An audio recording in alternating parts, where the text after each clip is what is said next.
死了15年的大爷回来了。15年前，夫君意外身亡，公婆怕陆家绝后，逼着小叔子陆继晨肩挑两房。如今我那个死了15年的夫君又活着回来了，但不是一个人。姐姐，以前常听相公提起姐姐，今日得见，果然如相公说的一般美好。这村妇变了不少，不过如今我已是8品百户，眼界岂是她能懂的？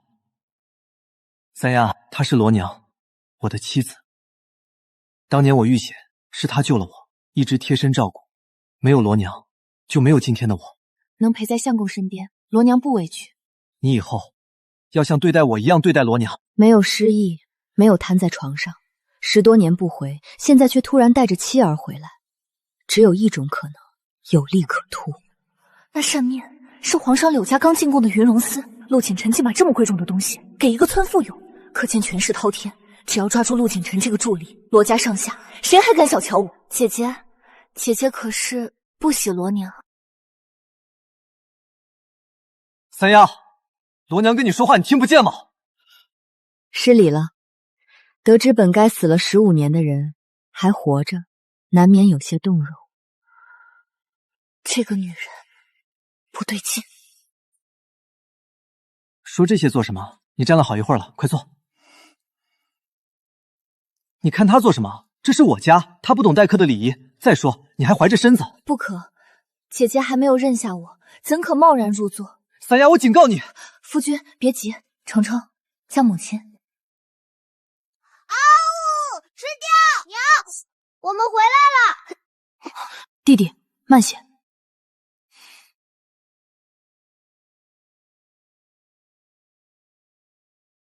孩儿见过娘亲，娘亲安康，孩儿们下学堂了。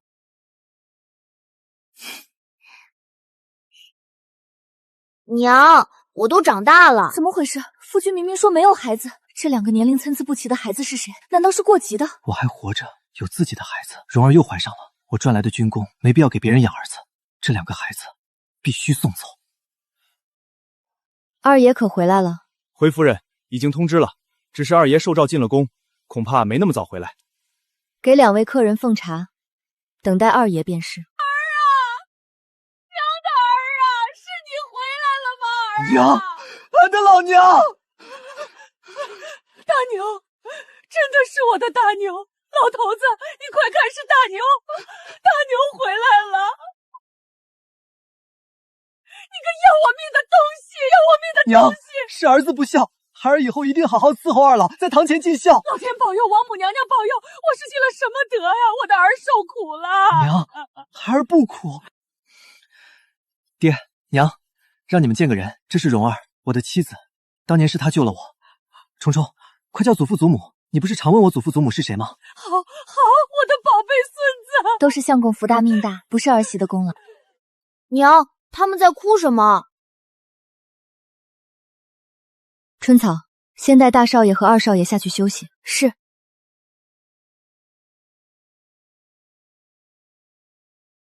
爹娘，蓉儿是永定城罗家的女儿，她母亲可是谢家的庶女，知书达理。好。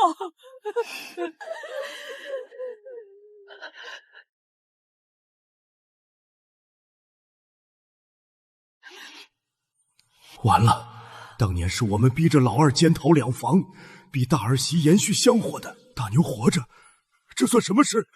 完了，全完了！老头子！爹，您撑住啊，爹！这对公婆这些小把戏玩得炉火纯青，看着镇长估计又要病上一段时间了。夫人，季公子在书房了，让人看顾好喜乐堂。公爹晕倒，他都不来，也好，他最好自己把优势做没。这哪里是普通宅院，这分明是王府规格。陆继晨竟有如此滔天的权势，等我住进来，这宅子里的应酬资源全是我罗家的。我们来京城1年，各方动向刚摸头，现在是时候入局，撬一撬那些固若金汤的派系地盘了。夫人放心，外面已经安排妥当。爹，你醒了。林之念那只母老虎是休不掉了，毕竟给陆家生了2个大孙子。至于大房带回来的这个女人，当个妾养着就是。但老二现在什么身份？林之念提鞋都不配，休想沾老二一点边。陆哥和陆在必须认回大房。刚才已经看过了，来人，把他带出去。大牛，娘和爹跟你说说话。娘，蓉儿是我的妻子，是我儿子的母亲，没有她，就没有儿子的今天。妻，不是妾吗？娘，蓉儿不是妾，是我明媒正娶的妻子，以后也是。平妻。平妻？他以为自己娶的是谁？那可是把整个陆宅都管得滴水不漏的林之念。大牛，你是不是忘了什么事？娘，蓉儿是我的妻子，是我认定的人。你先让罗姑娘出去，娘和爹跟你说说话。没有什么事是蓉儿不可以听的。娘，你说吧。之念不会同意的。之念是谁？你媳妇儿，就是三丫，她改名字了，叫之念。好端端的改什么名字？这是我的事，哪有她随意智慧的道理？一个妇道人家，还能让她当了家牵着鼻子走吗？对呀，大牛回来了，到底还是我陆家人说了算。就该这样，咱们就是得好好给他立立规矩。蓉儿，你放心，你救了大牛，对我们陆家有大恩，这平妻的位置跑不了，大孙子也是咱们陆家的。平妻，这个平字我也不会要。爹娘，小弟怎么还没回来？估计还在宫里议事呢。他要是知道你活着，一定高兴坏了。小的时候，他可是最黏你的。凭着这份幼时的感情，才好拉拢这位名满天下的陆大人。这陆府，我要定了。二爷回来了！二爷回来了！12岁出仕，16岁高中榜眼，远赴边关耶推防线，南唐海战更是举国皆惊。他是大周朝唯一位在富庶之地任职的3品大员，这权势，朝野上下谁不忌惮3分？我就要见到他了。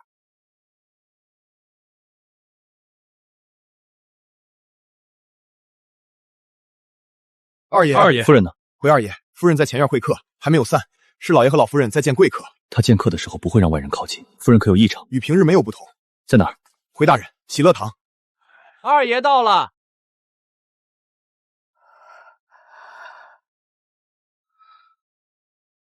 他回来了。小牛，大哥，他见过他了。我就知道程错对那女人可没有什么心思。牛娃子不一样了。什么牛娃？叫程错。小牛现在叫陆继晨，字程错，夫子给取的。一时情急，程错。大哥随意就好，没有那么讲究。这是你嫂子，罗家女儿，是永州府罗水。她带回来一位女人，还有孩子。陆大人，荒谬，不敢。大哥，坐。程错让你们坐，你们就坐。他没叫我嫂嫂。程程，来祖母这里。这陆府的事，还得更小心谋划才行。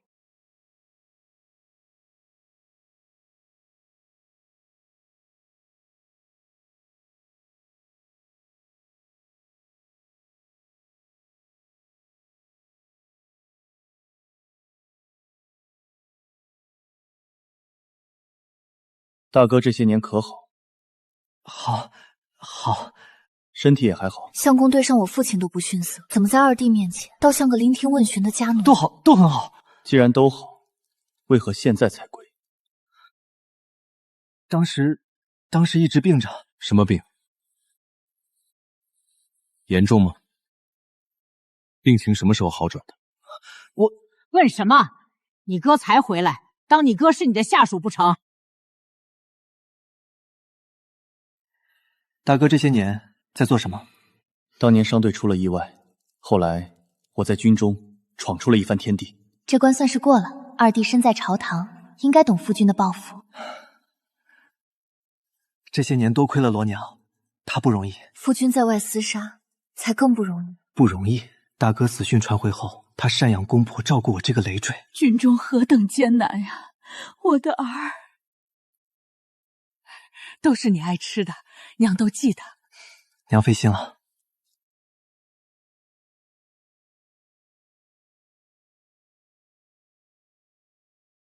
去通知夫人用饭。是，二爷。长房男主人的位置只能是排位。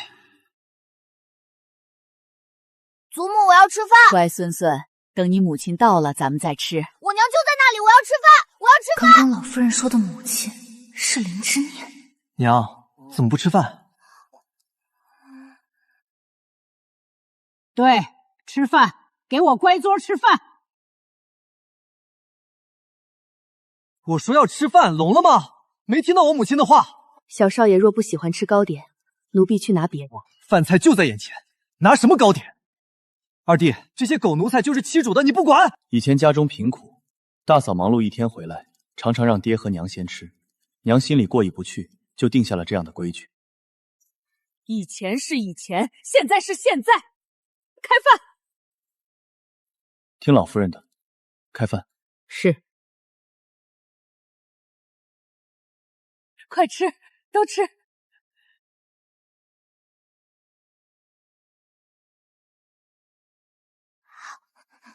怎么不吃了？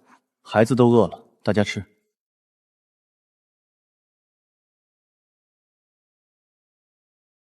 见过嫂嫂。罗娘见过姐姐。我看你怎么接，你若不开口，就是目中无人。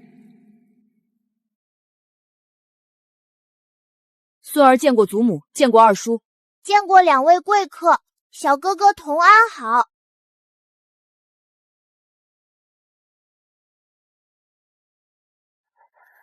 让娘久等了，是儿媳的不是。来了就吃饭。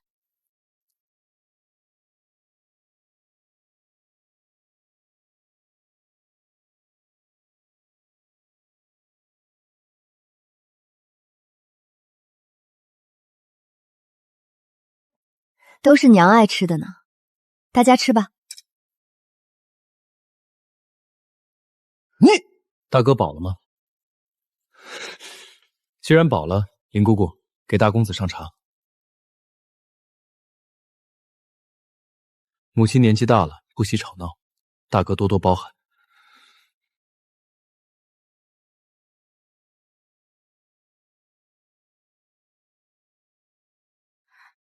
爹爹，只能吃3块，再眨眼也没用。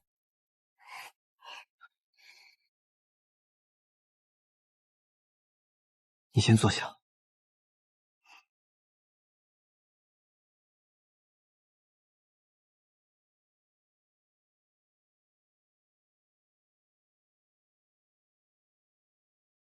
我还有些事，先带孩子回去了。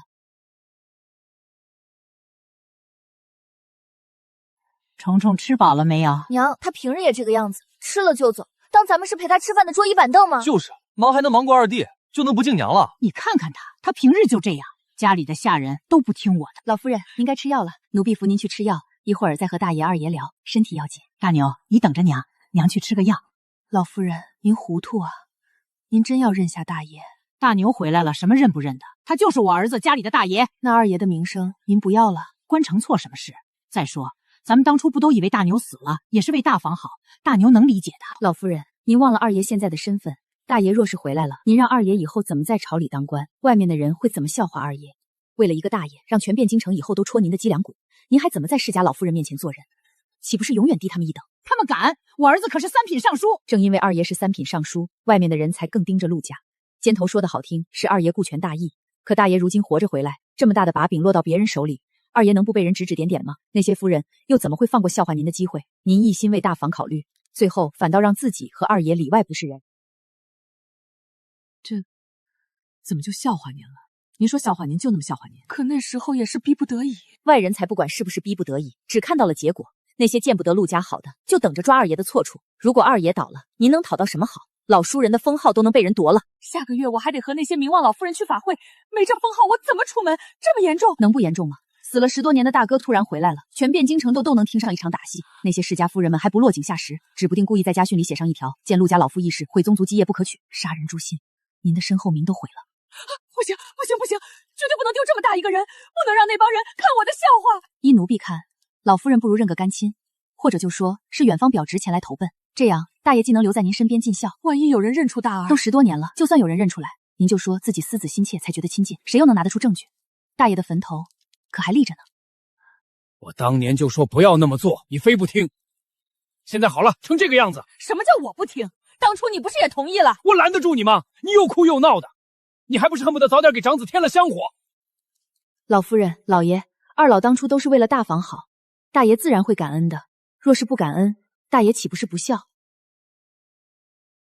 大爷也是，早不回来晚不回来，偏偏您二老进京享福了才回来，这不是见不得二老好吗？大牛不是那样的人。是，大爷当然不是那样的人，大爷肯定回来找过，只是那时候咱们已经搬走了，还是二爷的名声不够大，要是名声够大，大爷早就找到咱们了。老太太，您也是深谙此道，才教养出二爷这样好的儿子吧？规矩到底还是欠了些火候。大牛不能认，您的儿子为了母亲自然什么都愿意。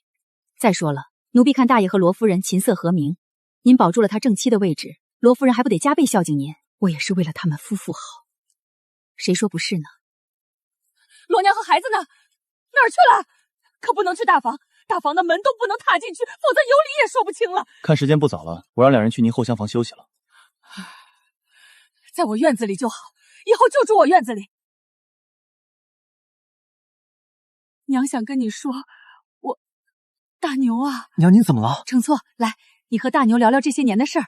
你爹身体有些不好，我去看看。爹怎么了？我们去看看。没事，承错，你跟你哥好好说说，他离开的太久，有些事得让他明白，不能光明正大回来。时间不早了，大哥先下去休息，明日再说。叙旧什么时候都有时间。娘，我爹到底怎么样了？你也累了一天了，娘带你去看看你爹，看完赶紧去休息。爹更重要。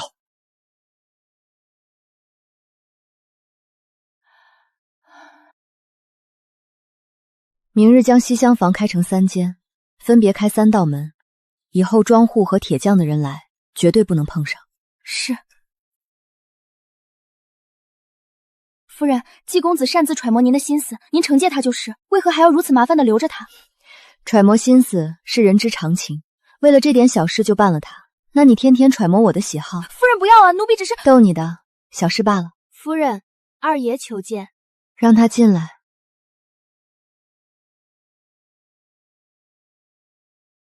我近日会让下面的人对金兆业出手，死罪证据确凿，这样会在他那里打开一道汴京城的缺口，让我们的人进来。死一2个人能空出多少位置？慢了，他们歇下了。安排在了娘的院子里。爹娘具体什么意思？爹娘年纪大了，这些年身体又不好，我觉得尽量不要有一丝的好。也不必如此，我对他回来的事没意见，只是别那么不懂事的说话就行。大家都不是需要姐妹的人，边界感清晰一点为好。爹和娘也不容易，是不容易，他们躺着就把福享了。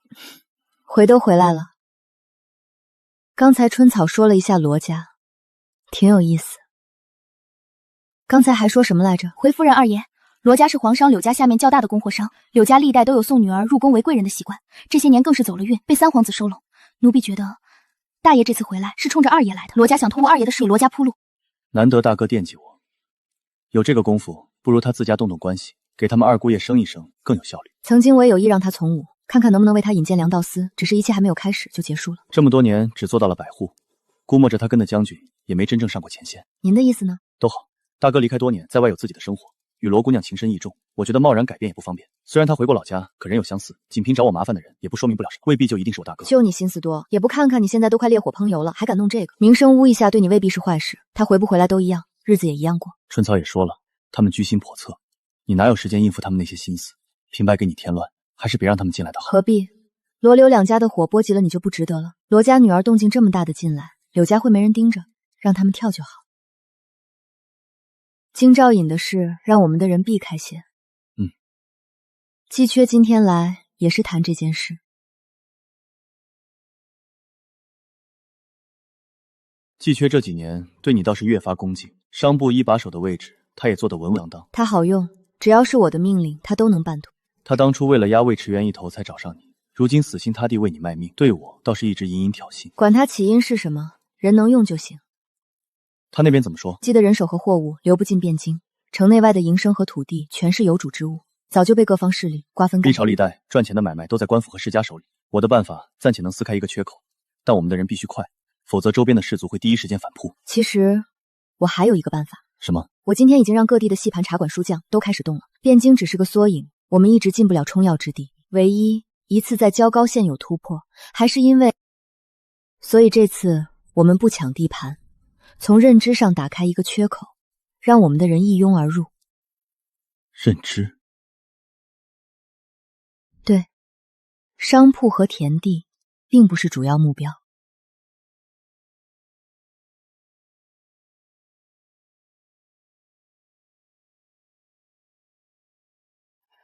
好了，时间不早了，休息吧。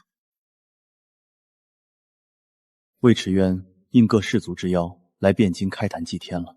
当初在交高县，他为了他，连魏家的声望都动用了。比起大哥，这个人才是真正的威胁。怎么，明天不早朝了？你呀，就是心思太重。别动，都长白头发了，我帮你揪了。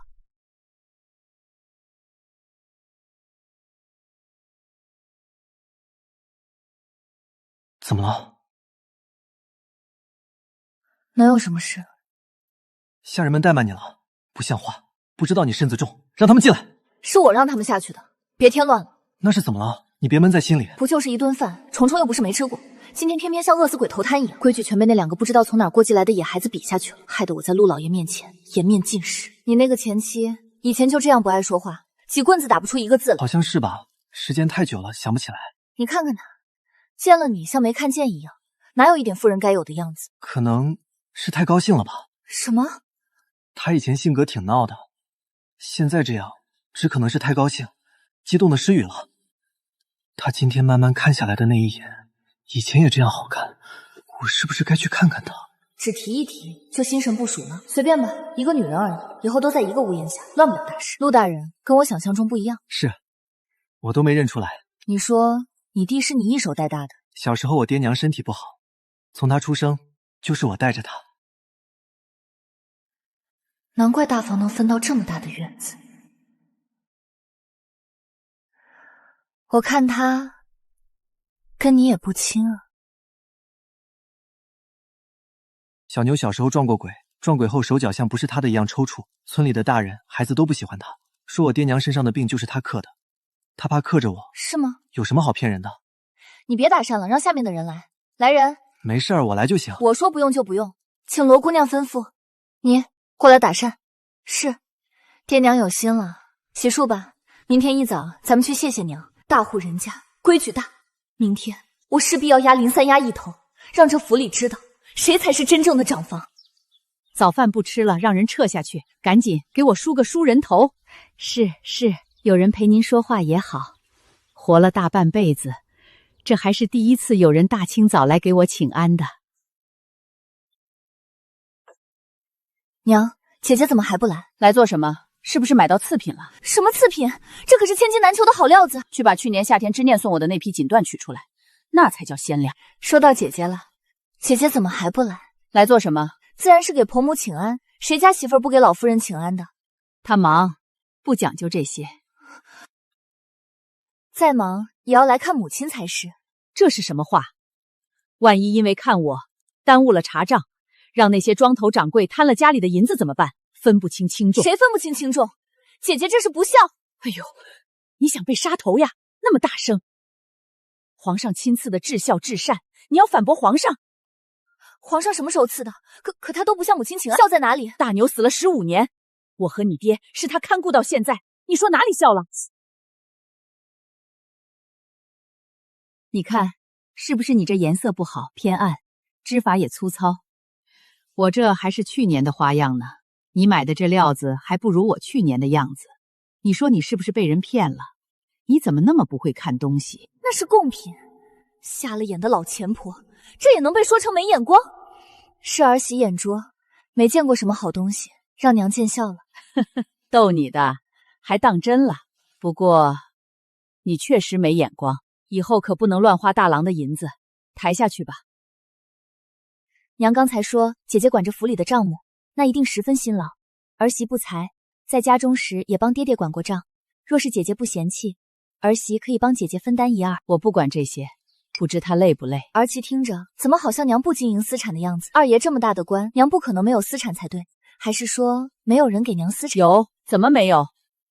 知念擅长这些，就都交给他打理了。别说，知念是真会生钱，这银子啊，都是一翻再翻。对了，你和大郎的银钱也可以放他那里管着。就今天，你把你和大郎的银子取来，娘给你做主，给知念送去赚1倍回来，你姐姐不敢不收。我是来接手陆家产业的，这死老太婆竟然要我把家底交上去。娘，我和大郎哪有什么银两？成婚10多年，你们没有私产？娘，哪能啊？我们入添了卢家的布布，现在还没收上钱来，等收上来了，一定都拿给母亲。罗家的布庄岂不是你家的产业？算知道林三丫为什么不来给老东西请安。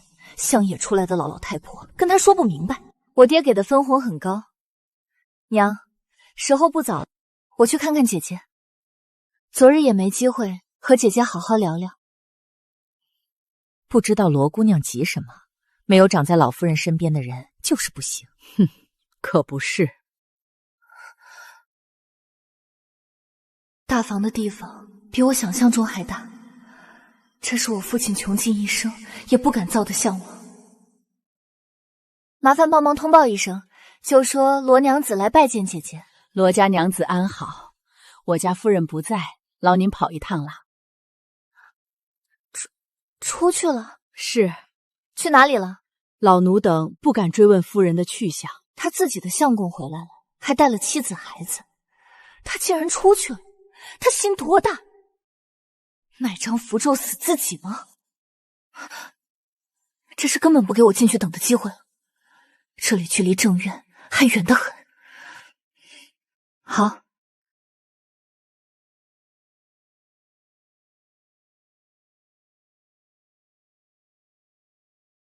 你们夫人都这么……你们林夫人是什么样的人？好人？他们夫人脑子有问题，家里这么大的事不处理，反而出去了。出去！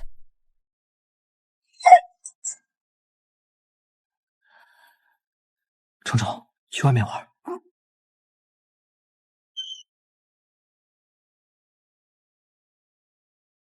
怎么了？小心肚子里的孩子。怎么了？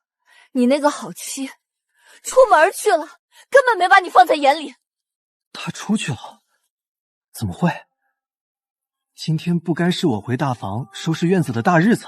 可不是，门都没有让我进，好像我会偷偷进去一样。还有你娘，说我们拿去的东西这不好那儿不好，她一句话都没去。不是摆明着羞辱我们吗？不会吧？是不是？我不管，你现在就去，赶紧把咱们的人提进来。我现在就要见到腊梅，我脸都要丢完了。别哭，别哭。好，好，好，你小心肚子，我这就去看看。莫不是不想见蓉儿不像话，他以为躲着事情就不存在了。就算季缺和季晨昨天不提，我也觉得该到时候了。夫人，去饭楼还是去尽馆？去尽馆。在管控森严的帝国，第一桶金正靠卖乡间小调。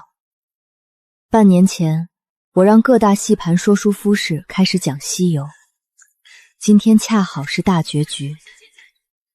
攻破他们注固的利器，一直都藏在改动过的结局里。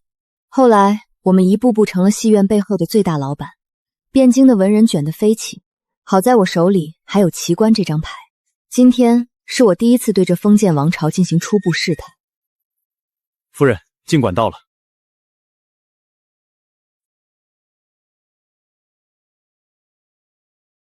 静心守志，可会至道。真佛显灵了！譬如魔镜，构去名存。阿弥陀佛，佛法身是菩提树，心如明镜台。勿使惹尘埃。阿弥陀佛！惊艳的视觉加上世代沉淀的大哲智慧，我要的效果达到了。为佛发声只是第一步，这股势能才刚刚开始。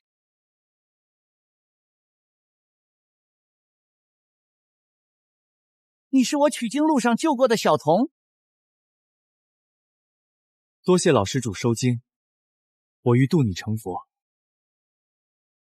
吾已在于吾之净土，为吾民守安宁，与圣僧所求并无差别。老人家可有心愿未了？如风调雨顺，国泰民安。吾之心，只愿不负前路先贤，不负后世来者。为天地立心，生民立命，为往圣继绝学，为万世开太平。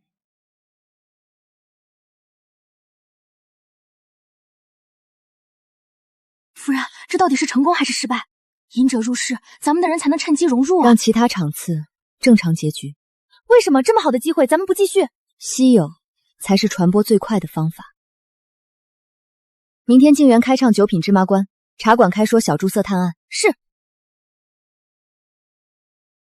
为天地立心，那老者说的才是真道啊！为万世开太平，这次震得我到现在手还在抖。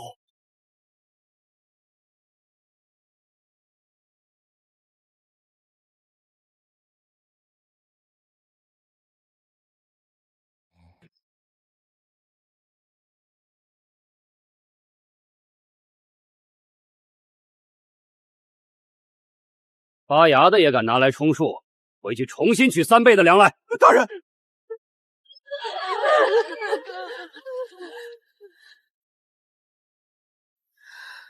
怎么走到这一步的？不能因为你们要享乐，要悟佛，就用一个阶层的血肉来供养你们的盛世。你们听说了吗？那师徒4人和老知县的背影，如今做双经了，取各自的真经。这说法真是绝了！绕到北市，给老夫人买些她爱吃的糯米糕。是，夫人。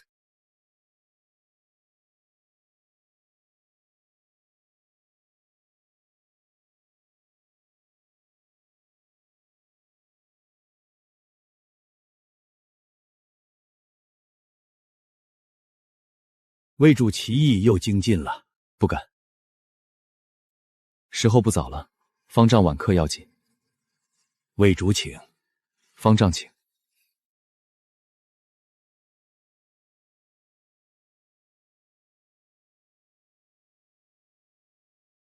外面的学生都吵翻天了，还有他们在议论中提到了那个人的名字。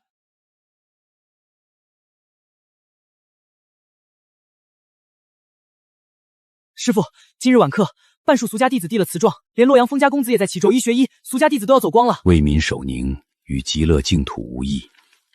阿弥陀佛。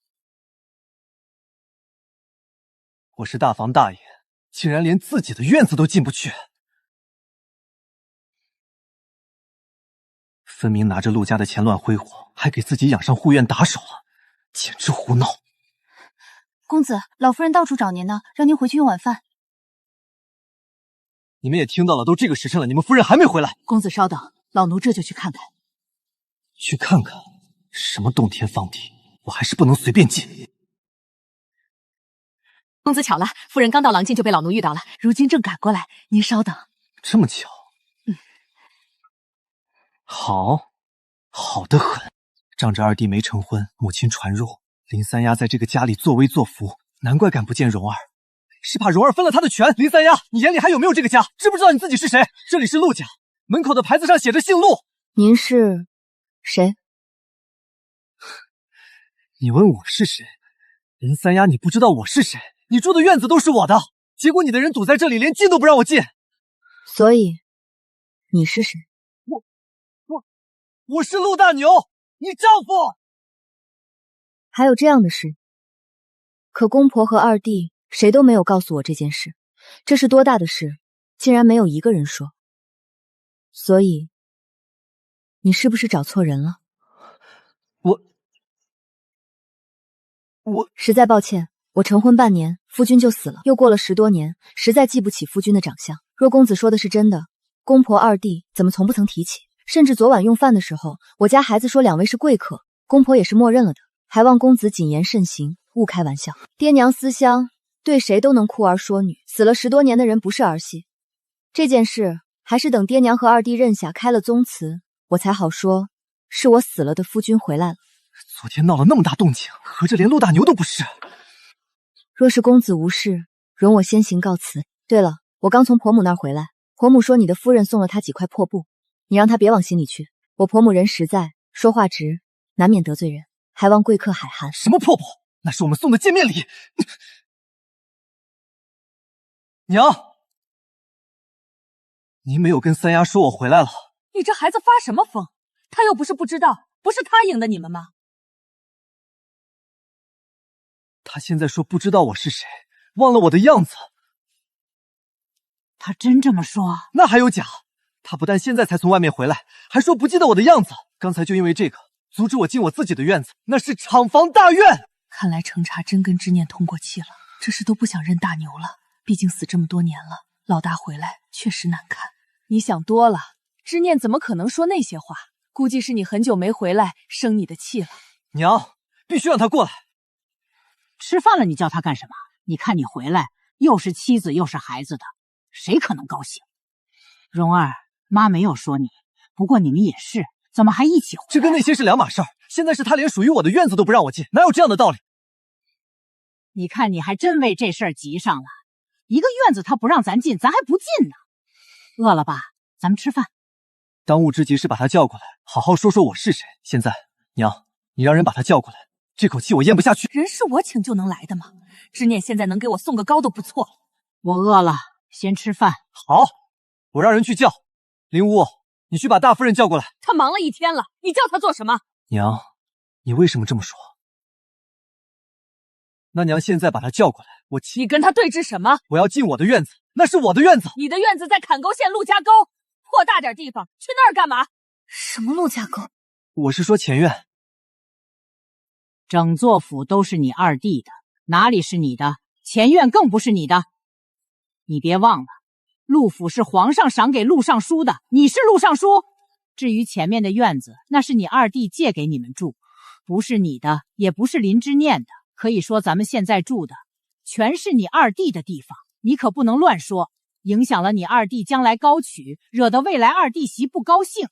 这么大的大房大院就被婆母轻描淡写的说没了，都没分家，这里怎么就不是我们的家？吃饭吃饭。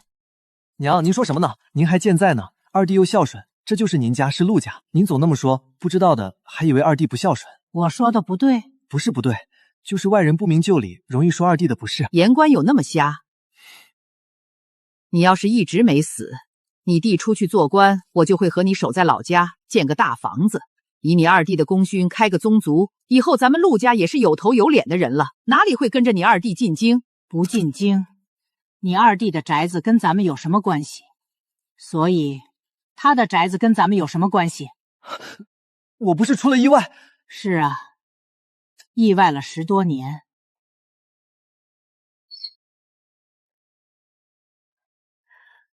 你们陆家真是有意思。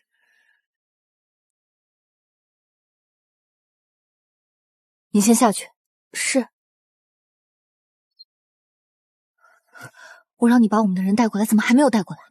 我不是在等林三丫，他今天为什么说我不是陆大牛？他说跟你只相处了半年，还是10多年前的事，认不清很正常。要让爹娘和二弟去跟他说。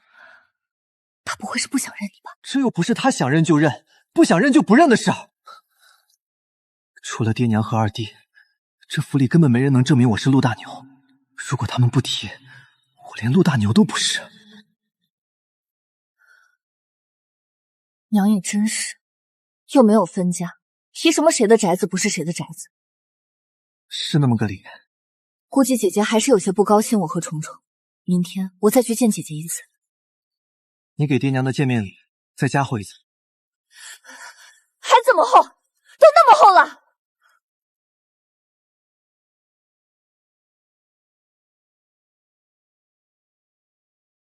林哥不都看到了？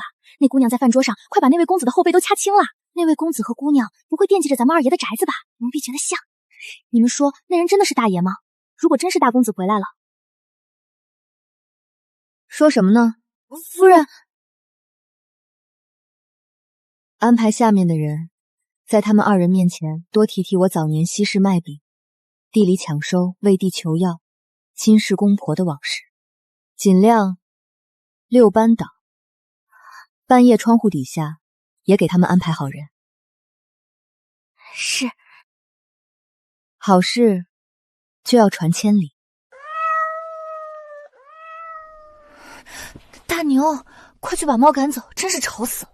你是没见过大夫人苦的时候，见过了你就不说夫人命好，而是说好人有好报了。怎么说？大爷刚走那年啊，是大夫人一次次把老夫人从房梁上拖下来，那时候陆家连锅都揭不开，哪吃得起药？大夫人想都不想，背起背篓就进了大山。那坎儿沟的大山，连老猎虎进去都容易迷路，毒虫大猫数都数不清。那片山要又深又险，每次进去也不敢往深处走。大夫人却进去了，一次次滚下山坡，一次次爬起来。到了冬天，大夫人的手上脚上全是冻裂的血口子，人看着都不像个人样了。苦的何太爷这些，大夫人拖着病体一天一天的熬，坚持给他请大夫熬药施针。咱们夫人真是心善，换做心狠的早离开这个家了。她留下来撑起这一切，也算对大爷在天之灵的安慰了。可不是，大爷若是在天有灵，看得见这一切，得有多欣慰啊！好在二爷成才了，夫人也算熬出头了。二爷成才路上更难，陆家穷啊，纸笔都买不起。夫人就半夜去坟地里捡挽联，把纸钱蒸齐拼一拼当纸用。私塾老师不肯教，夫人就自己去偷听，回来再讲给二爷听，一考就中。老天保佑，大夫人这是苦尽甘来。听上瘾了是不是？还不去把人请走？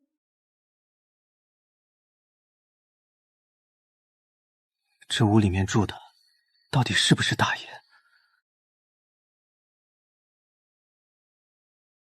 别乱说，应该不是吧？大爷没那么不堪才对。听春草说，对方跟大夫人说话可过分了。大夫人如此为陆家，如果住进来的真是大爷，大夫人得多心寒。还是不要试，太对不起大夫人的付出了。也是，换作是我，一心为家付出，结果他又带回来一个，还不念我的好，我恨不得他真死了才好。走走，不提了，都过去了。心疼他不容易了是不是？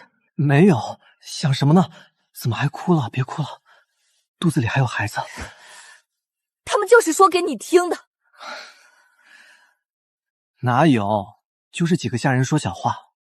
我也不是拦着你不让你回来，我也想回来为你尽孝，可那几年不都是为了你的前程，没有办法。我知道，当年他一次次进大山确实不容易，但我回来时有问过他的不易吗？我知道以后一定好好待姐姐，连爹娘的一份也补回来。他说你那事儿，我们都可以不计较。奴婢怎么闻着喜乐院的井水都是甜的？可不，因为真是甜的啊。当年大夫人新修府邸，知道老夫人讲究，爱用天山雪水泡茶，就托二爷请了给皇家打井的皇工，走遍整个陆府，根据五行八卦才打下这口井。真的呀，因为井在这里，大夫人还特意把老夫人的院子定在这里。大夫人说什么都要给老夫人最好的，让老夫人多享福。大夫人性格真好，大夫人好，大夫人妙，怎么不说大夫人不来，老夫人就不敢吃饭的事儿？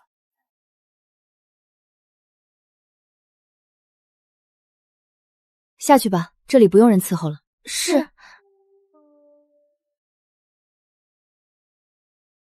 夫人，外面的人配合汴京城的双京已经动了，家里的茶色酒楼从今天起全面展开实践与空想的论辩，邀请的几大书院中已有5家给了回应。谢尚书推了唐直谢玉书出任水山郡郡守，谢玉书一拿到文书就给咱们交高郡发了拜访函。另外，北列的许将军传信，想让这次小征的将领出发前来拜会您。谢家正常接待。谢尚书还有5年之心，变数太多，不必在意。许将军手下的小将我还没见过，正好见见。是，这段时间的重点依然是双京，继续加码，必要时制造些冲突，把事情再推高一步。只有敲碎旧思潮，才能谈变革。明白。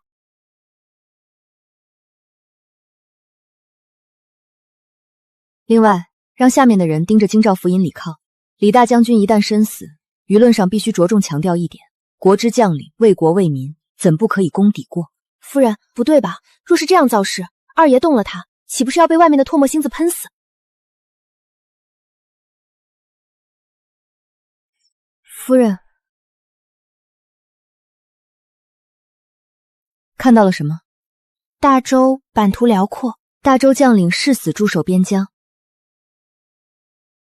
驻守在这里的军队叫什么？李家军啊，战无不胜，百姓都知道。另一个名字呢？好似是镇东军、抚顺军、远征军。大周远征军。可现在普遍称呼这支军队叫什么？李家军。一支大周的军队，为什么叫李家军？李家喊出这个名字的时候，就没想过这是在谁的领土上，还是连李家人自己都觉得率领了50年的军队就真的是李家军了。百姓觉得没什么，但皇上会觉得没什么吗？所以二爷选李浩是必然。但是我能想到的就不下3方势力想让李浩死：第一，皇上；第二，二爷。李浩一个武将兼任文官；第三，士族，手还伸到了东边局势上。他的死已经成了必然，这与他立下多少汗马功劳早就没有关系了。奴婢懂了。夫人重提将领为国为民，是减二爷的罪责，避免二爷杀名将遭史书唾上。是提出家军与州军的概念，让国之将领攻破家之将领的观念。是，你说的对，一切为了二爷。夫人对二爷那么好，二爷也对夫人最好。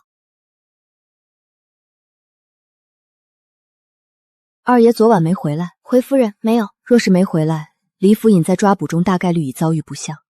既然为皇权办事，不可避免会撞上大周第一权臣徐首府。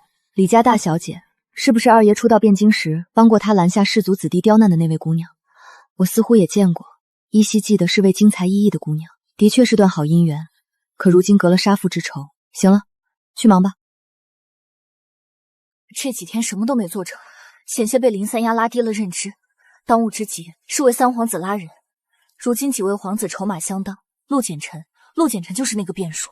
他若倒向三皇子，边关几大城池都会倒向三皇子。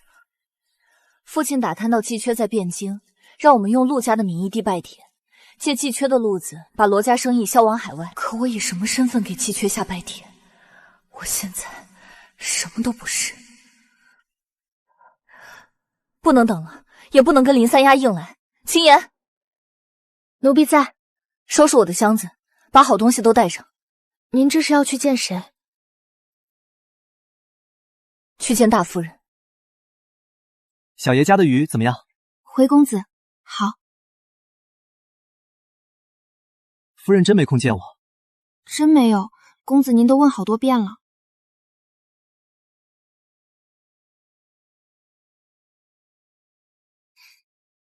公子，确定让奴婢去问第2遍？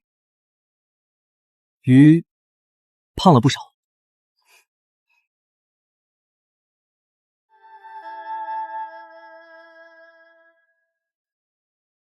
徐首府的履历太干净了，叔伯堂表兄弟死的一个不剩，唯独他这一副儿孙满堂，妻妾和睦，世家大族里这几乎不可能。夫人，罗姑娘求见。不见。是。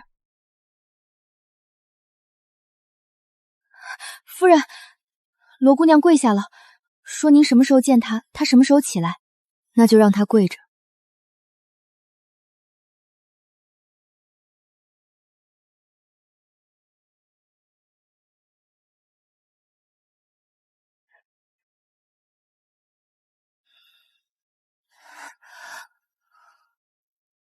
林三丫真敢就让我这么跪着，她就不怕我肚子里的孩子没了？我若真跪掉了孩子，那对只会推诿的公婆也未必心疼。你倒是进去帮我求求情啊！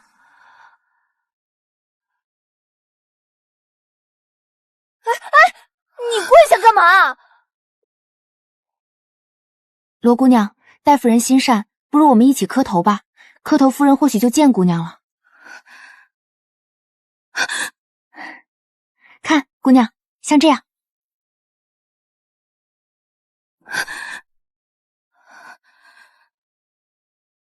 夫人让姑娘进去，请。罗姑娘，奴婢就说有用吧。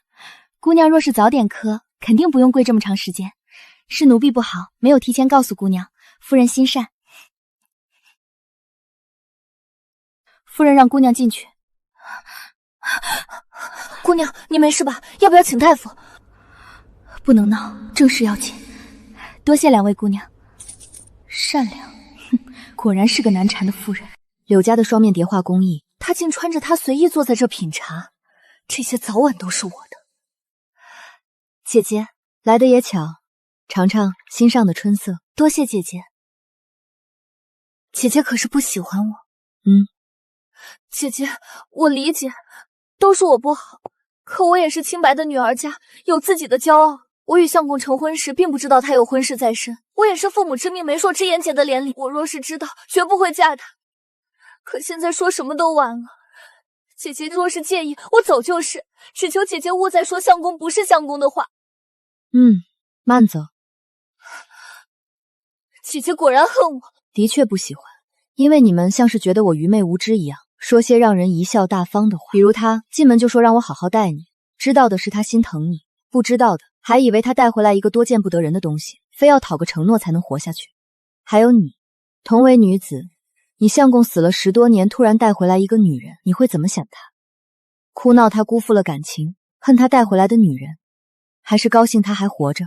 罗蓉儿，我是一个当家妇人，不是10几岁指望男人过日子的心腹。我只会疑惑他10多年做什么去了，现在为什么突然回来？哦，原来他10多年后长这个样子，仅此而已。被判再娶，按大周律例，最短流放1年。要不你们先去流放1年，回来再跟我谈。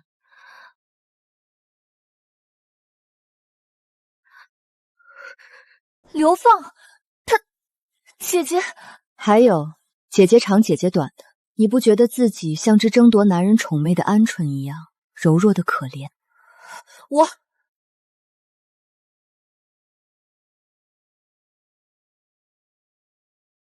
这种眼神就对了。一开始，我以为我会见到一个干净利落的罗二姑娘，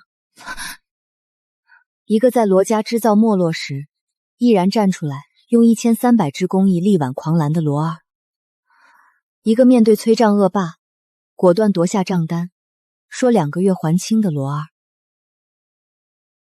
甚至在被不知感恩的父兄逼着远嫁时，毅然嫁给陆大牛的罗二。你最新记忆，连怀孕哺育期间都能凭1500支拿下柳家订单，让罗家一跃成为柳家第1大供货商。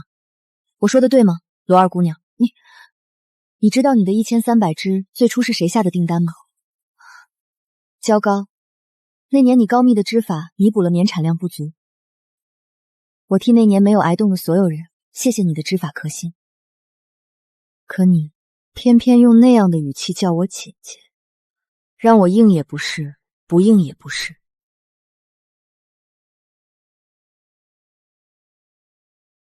不知道陆大牛怎么跟你说我的，但他10年没见我了，怎么知道我是什么样子？反而是你叫我姐姐的时候，根本没把我和你放在一个水平上。我能看中你的织造品，看懂1300支的意义，你觉得我会是庸人？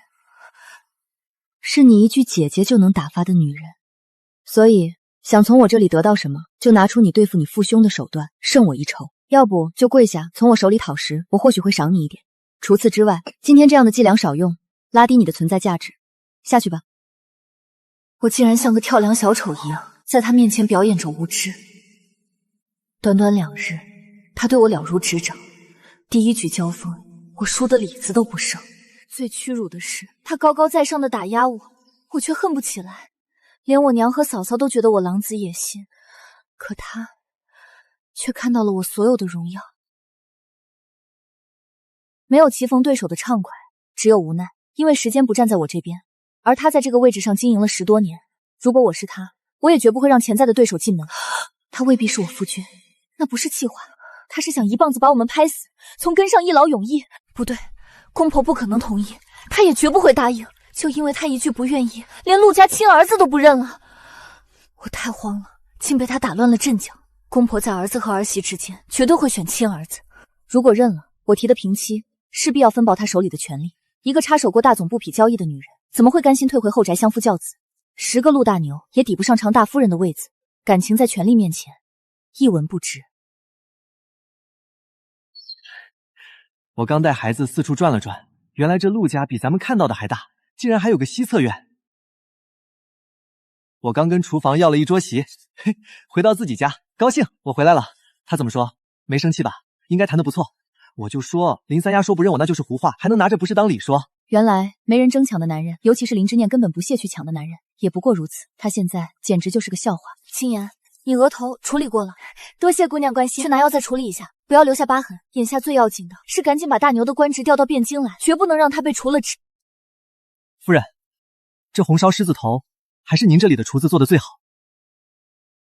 夫人尝尝这笋尖，我亲自去山上挖的，一早就带过来了，一般人可挖不到。怎么样？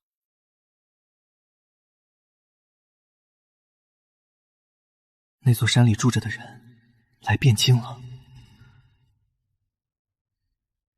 他来了，他知道吗？静园的曲目谈进来了，平常茶楼愿拿出每年3成盈利换取静园1半曲目的演出权，护溪茶社祈愿拿出5成盈利，也都在谈以曲目做股。在我们今后所有分成曲有这2家带头，我们手里的茶颜丝纸药材便能按照头中立章程大规模有序铺开。说起来，四海商会是你组建的，你还打算整合户部名下3大商行，再借四海商会之手谋划谈天下钱粮。我一个商库，官产民户，户部每日经手的天下银钱稍有转动，便足以压垮我们。也正因此，这条路我们一直不敢碰。你替人托管家业，隔开风险，做得很好，不要埋没了这份才华。前路有趣得很，远超你的想象。我好像明白了，我先告辞。夫人，有事要去拜访我舅舅。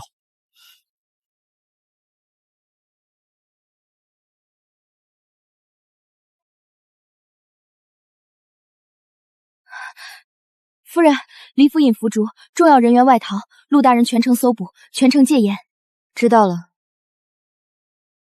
怎么回事？是不是出事了？兵变、造反？不可能，不可能，没有这样的条件。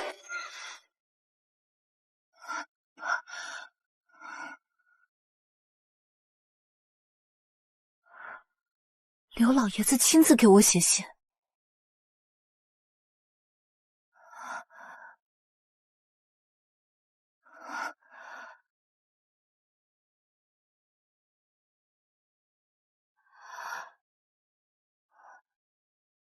李府尹刚出事，这些平日里高高在上的人，就像无头苍蝇一样问到我这里，他们何曾如此待过我？这就是权力，仅仅是因为我是陆大人的嫂嫂，这权力带来的实质好处，让我第一次清晰地感受到，这风雨中的高高在上，让我觉得周身温暖。你回来了，陆大人可回来了？娘说她今天有事，要不然就不回来了。这么大的事儿，叔叔肯定忙得不得了。要回来也很晚了。衙署里可有吃食？要不要给陆大人送些吃的？哪用我们，他们都有专门的人管这些。也是。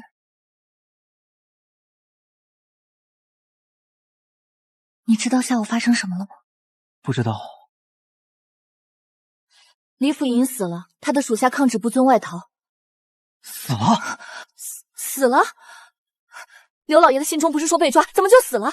什么时候死的？死了多久了？你怎么知道？二爷派人回来说的。罪犯服刑，有人逃出，让关好门窗，不要外出，谨防出事。你怎么不早说？这么大的事你怎么憋住的？姑娘和公子也没问啊。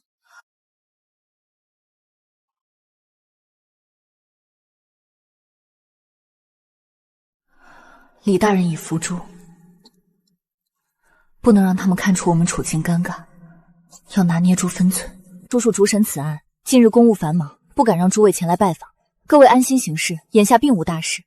有时间，我和大牛会回去看望诸位，让人连夜送出去。是。那个位置，我绝不可能放弃。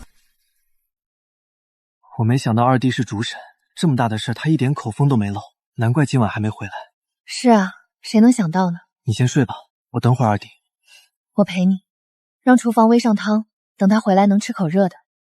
还是你细心，你还怀着身孕，熬不住，去睡。再说二弟也不见得回来。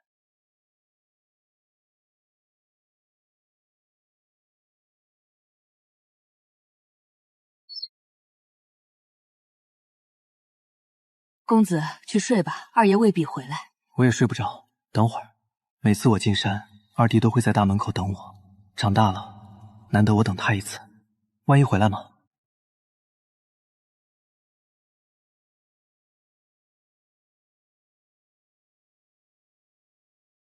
你刚才说什么？二爷，大公子在喜乐堂等您。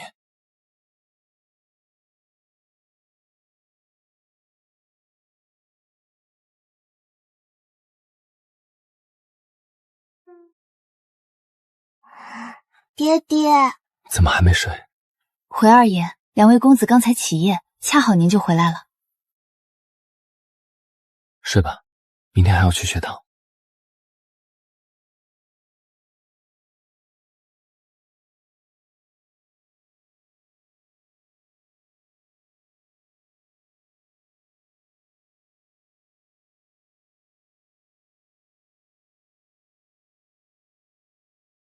以前无论严寒酷暑，都是我缩在角落里等大哥回来。大哥不回来，就是我的死期。其实我不该问他为什么10几年不曾回来，那样没有盼头的家，谁愿意回？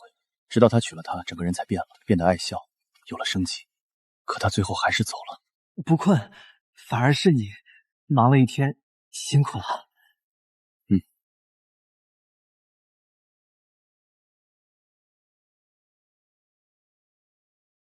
刚才听着动静，以为你回来了。那个，谢谢你这么多年来把家里照顾得这么好。不是我照顾，我那时候自己都活不下去，更照顾不了二老。你应该比谁都清楚，是谁在辛苦，是谁撑起了这个家。是，他大嫂确实辛苦。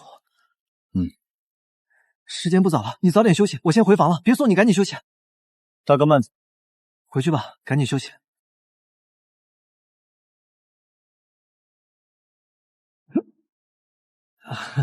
我没用力，回去吧。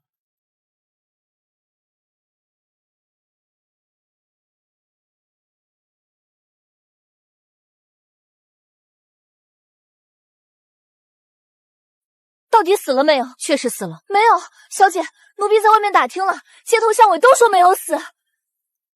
大人说死，外面的人却说没有。这角力，这件事根本没结束，上面还在深究。某些涉及此案的权贵，现在绝对不敢轻举妄动。罗红，我要给刘老爷去信。不对，现在可不是我求着他们的时候，等他们像无头苍蝇一样撞了南墙，再求到我这里，才知道我的真正价值。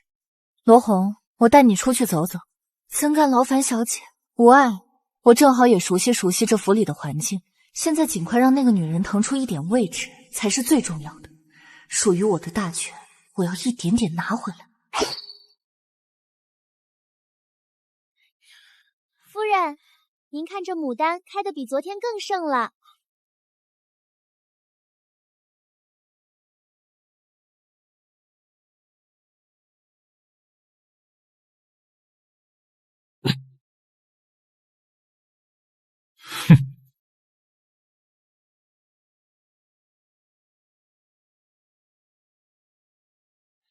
莫不是昨天的事吓到了，发现家里终究还是不能没有男人，故意来找我偶遇，我就多练一会儿，给你个退一步的机会，也让你开开眼界。夫人，那边的海棠也还开着，风景比这儿好多了，奴婢带您从那边走吧，免脏了眼。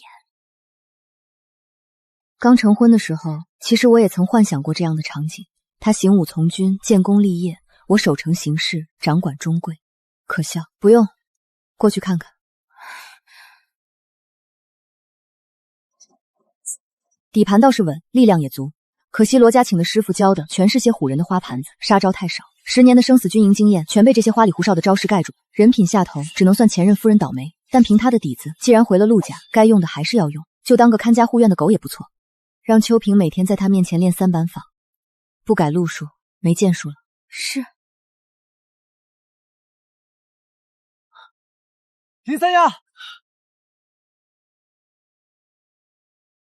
他这些年一个人撑起陆家也不容易，我是个顶天立地的男人，不能跟个女人太计较。你的事我听二弟说了，这些年多谢你。还是再多听一点，再说谢不迟。我知道我对不住你，父母和二弟也多谢你照顾。怎么谢？谢谢。怎么谢？我在等你这声谢。我和蓉儿回来的时候对你没有恶意。谢谢，希望你不会觉得这2字贪薄，怪我谢的趋于表面。不会，不会。大哥，我还有事，先走了。三丫，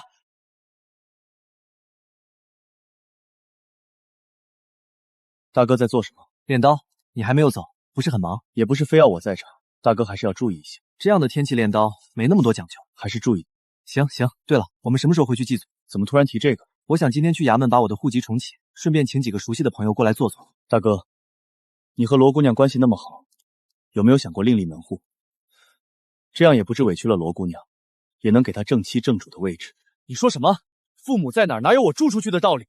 像什么样子，别人怎么看我？罗姑娘做平妻，说的再好听，论进门先后顺序，她也是2顺位。我以为兄长想给她最好的。她心地善良，不计较这些。谁不善良计较这些？我不是那个意思。二弟，你怎么了？这种事不能强求，等你成婚了就知道了。对了，你年龄也不小了，怎么还没有成婚？定下了吗？等你嫂子安定下来，再给你介绍位世家小姐。大哥，你想过和大嫂和离吗？你在说什么胡话？你知不知道自己在说什么？和离我成什么人了？大周哪条律法都不允许我与他和离。是不允许休妻，不是不准和离。难道要他付出一切，再看着夫君另娶，就是仁德？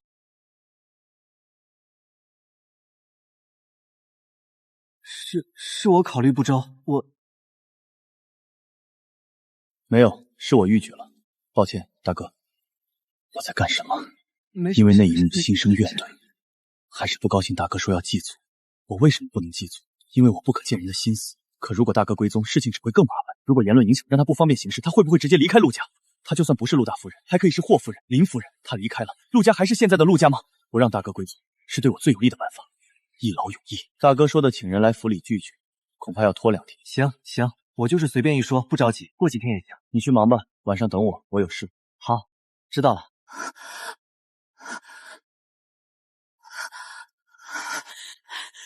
这是怎么回事？好端端的，怎么突然起疹子了？孩子有没有事？虫虫怎么样了？奴婢也不知道啊。老夫人，小姐只是吃了午饭，喝了杯茶，就成这样了。这可是大姑爷的亲骨肉啊！娘莫急，大嫂那边的大夫正好在府上，正在为蓉儿看诊。幸好之念向来心细如发，只是这好端端的怎么就起红疹？老夫人不提还好，老夫人这么一说，奴婢才发现不对劲。大夫好巧不巧，怎么偏偏今天就在府上？莫不是早就知道咱们府上要出事，提前备着的？不好，他不会是要借着失贞的名义害咱们小姐和府中的胎儿吧？趁着前几日吕大人的事，大夫人向外界树立人脉，我们正好利用小姐肚子里的孩子做局，这是最快让陆家人对大夫人起疑的办法。怎么也要逼老夫人认下我们小姐的身份，让罗家人风风光光进府。这丫头说的不是没有可能，为什么这么巧？蓉儿肚子里怀着的可是我真正的陆家骨血，林三丫手里养的那2个小野种不是。他莫非是怕蓉儿生下长子夺了他的家产？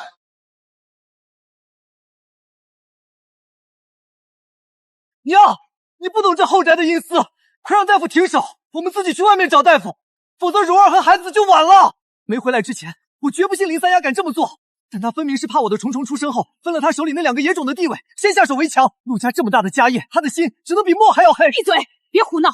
你媳妇是什么人，我比你清楚。大夫还没看诊，还没说话，你就知道是茶里有毒了？你比大夫还懂医理。林姑姑，给我掌嘴！满嘴胡言乱语，居心叵测，我看分明是你这贱婢做的手段，给我狠狠的打！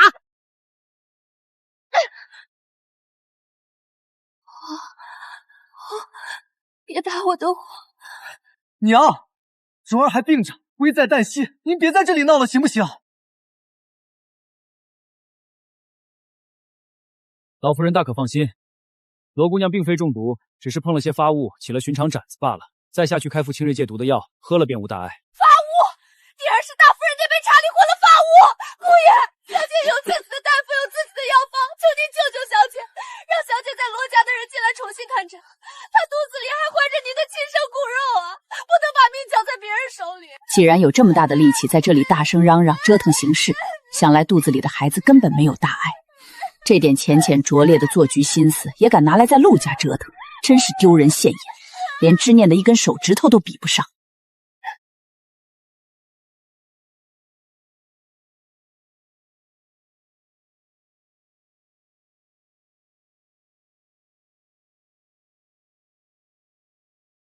这老太婆竟然不接招，肚子里的孩子吓不住林之念，但必须拿来镇住陆家。这委屈我要拿身份来换安抚。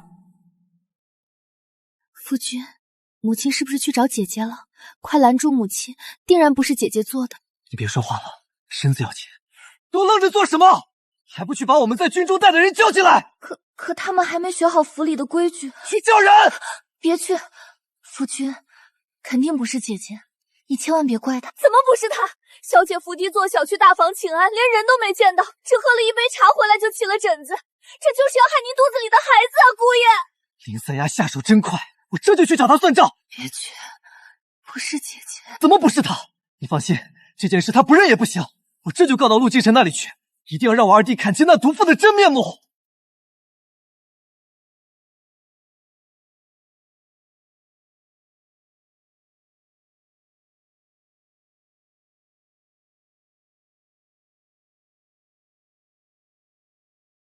二弟，林三丫谋害我的子嗣，他是见我们回来了，知道一切已成定局，他就是想办法除掉我的孩子，好给他养的那2个不知所谓的孩子扫清障碍。二弟，兹事迟大，这件事你不能不管。他是忘了谁才是咱陆家的根，为了保住他现在的位置，他竟要除了家里为己的孩子。他竟……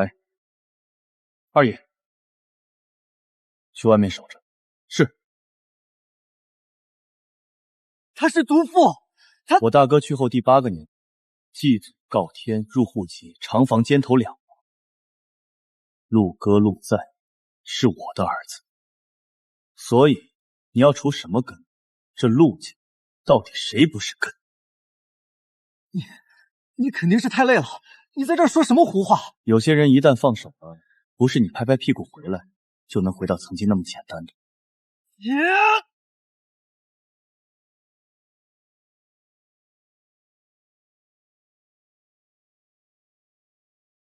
你死了16年了，不是1年2年，甚至不是3年4年，你没有给过他一点希望。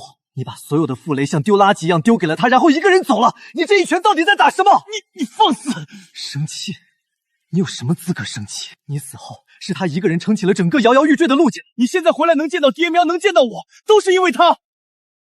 我快死的时候，娘怕过病气，把我扔到后山的坟岗。我再醒来时，是嫂嫂在给我喂药。你死后很多年，爹娘时不时想起你还会哭。后来梦到你没有子嗣，不能托生在此病，他们娘想给你留香火，又舍不得养别人家的孩子，唯恐别人占了家里一点便宜。爹和娘就想到了肩挑。你猜娘当时是怎么跟他谈的？娘上吊，拿命威胁。我当时就想，怎么没有真的吊死他？所以，你这一拳打什么？打我，还是打他？他，你根本没有资格碰。长房嫡子写在陆家族谱的首页首章，比我们任何人都正统。否定他们，不就是说陆家族谱像污垢的册子一文不值？大哥说回来祭祖，说得轻松，可你回来了，他如何自处？往后汴京城的人怎么看待你？一次放手，将他一个人陷在泥潭里，现在又要第2次将他置于风口浪尖，你说我该怎么答应你？或者说你活了，我死一次。父母之命，媒妁之言，我们都没立场怪他。大哥要祭子，祭我吧，我还大哥养我之恩。夫君也是。陆大人那么忙，你何须这时候去叨扰？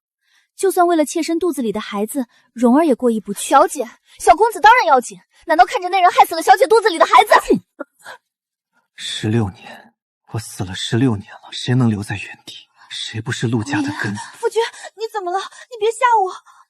他不会害你的孩子。怎么可能不是他？我今天受的罪都白受了吗？是不是他跟陆大人说了什么？我亲自去跟陆大人说，我不信陆大人看不清个女人的真面目。夫君，我死了16年了，16年，她另嫁了。这么大声干什么？孩子都那么大了，怎么从他们嘴里说出来像新鲜事一样？嫁了，嫁给谁？陆建成。林之念凭什么？难怪他看我像在看跳梁小丑。陆大人，那他养的孩子难道是16年？林之念的孩子竟然是陆大人的！蓉儿，快请李大夫！蓉儿，你醒醒！小姐，小姐，罗姑娘受了刺激，动了胎气，今日的药量需加3倍，必须立刻服下静养。我本以为生下长孙就能拿捏一切，原来陆家根本不缺孩子，那可是陆简晨啊！药来了，我多想说就是牺牲这个孩子也未尝不可。可就算孩子没了，林之念一根毫毛都不会少。都下去。所以陆家没办法认我们吗？他就是看中了陆大人的功名。不是，当年是母亲以死相逼的。陆大人没接触过女子，怎么会懂女人的心思？林之念一个寡妇能攀上他是几辈子修来的福气，不过是给陆家演戏罢了。都是陆大人看不清，什么好事全让他占，为什么那个人不是我？罗娘，不用，他凭什么那么好命，还让陆继承处处为他说谎？我脸上的疹子，肚子里的孩子受的委屈全没用了，全白受了。为了这点破事，他们就不认你了？二弟说，他说林之念一个人支撑门户实在不容易。他不容易，我就容易了。我连孩子都没了。二弟放狠话了，他说，如果我活了，他可以死。好狠厉的手腕！陆继承若是死了，陆家还有什么指望？他们是算准了要把我们逼死。我曾夸下海口要当正头大夫人，如今岂不是成了整个京城的笑话？你别这样，当心身子。夫君，陆大人他太单纯。他总归是我亲弟，怎么说也要对我们有个交代，不至于绝了我们的路。还没正式摊牌，左右不过是先对外认作亲人，我们不要太悲观。林之念居然在这里设下天罗地网，等着毒死我所有的路，他们就不怕事情败露，落个毒害兄长的罪名？正经亲哥和认回来的远亲能一样吗？可二弟说，也总好过让陆家成了天下人的笑话，好过他的孩子沦为笑话。那也只是林之念被笑话，我还不如死了，也好过让兄弟姐妹笑死。夫人，那边房里闹了那么大动静，奴婢想着总要给他们主仆俩一个交代。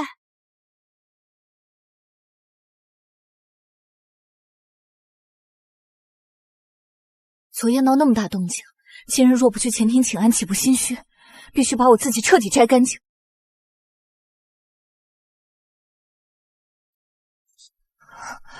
罗红，那边发生了何事？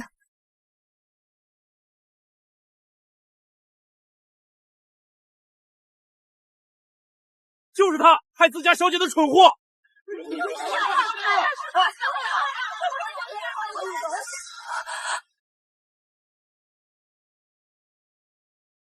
主仆俩做出这种下糟事儿，图什么？是透。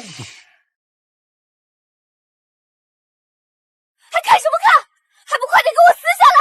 这是诬陷，全是林之年那个毒妇的诬陷！撕了也没用，这样的公告，咱们陆府12个院子各贴了一处。滚开！走开！全都给我滚！小姐，你醒醒了！奴婢也不知道会这样。以前府里有什么事，调查结果都是这样贴的。真晕了。夫人刚刚提分散作战，流动作战，难道是我没有领会夫人的意思？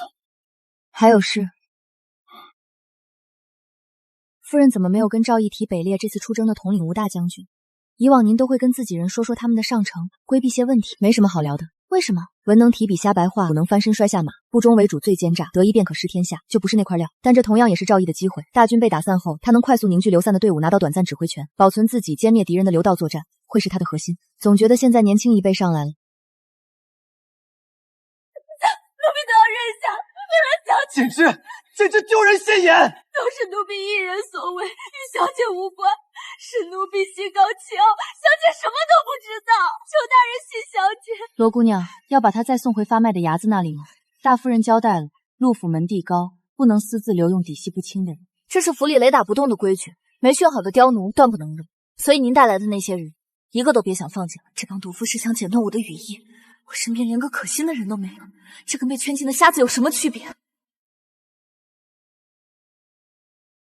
拖着病体怎么就不能请安了？名门望族的孝顺媳妇，就是要生了还在婆母身边尽孝，她就不行了。真病了，回老夫人，是李大夫亲自证实的。我要是准了，她以后会不会有样学样，天天生病？之念我是没指望了，就指望她了。是罗姑娘的荣幸。她不是病了吗？你去叫人把她抬过来，别说我要求的，就说是你们体谅她的孝心，给她行方便。是。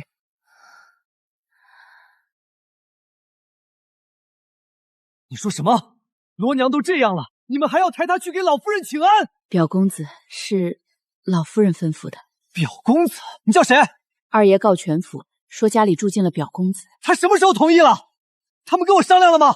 昨天提了，今天就定下了我是谁？他们有没有把我放在眼里？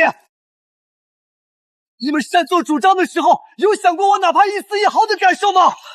我是你10月怀胎生下来的亲儿子，不是从外面捡回来的随便什么阿猫阿狗。你们问都不问问我，就直接夺了我的身份，为什么就不能给我哪怕几天时间缓一缓，征求一下我的意见，哪怕只是装装样子，面子上的征求？我成了表少爷，那你们引以为傲的大儿子是谁？我自小在您身边尽孝，我也是有血有肉的人啊！都跟你解释过了，不是我的错，我这也是为了家族。那是谁的错？难道是我假死的错？你一个晚辈在我跟前喊什么喊？我喊，我再不喊，我就要真以为自己15年前就死了。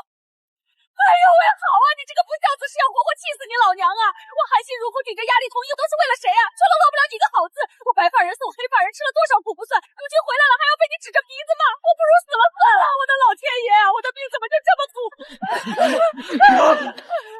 夫君，夫君，你冷静点。我的命啊，哭出黄连了！夫君，别吵了，住口！都在干什么？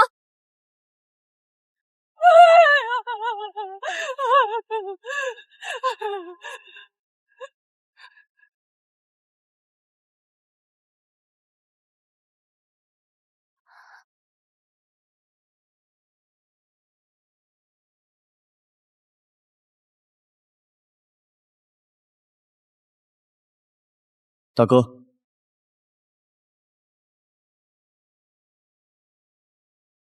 大嫂，姬臣惊扰了。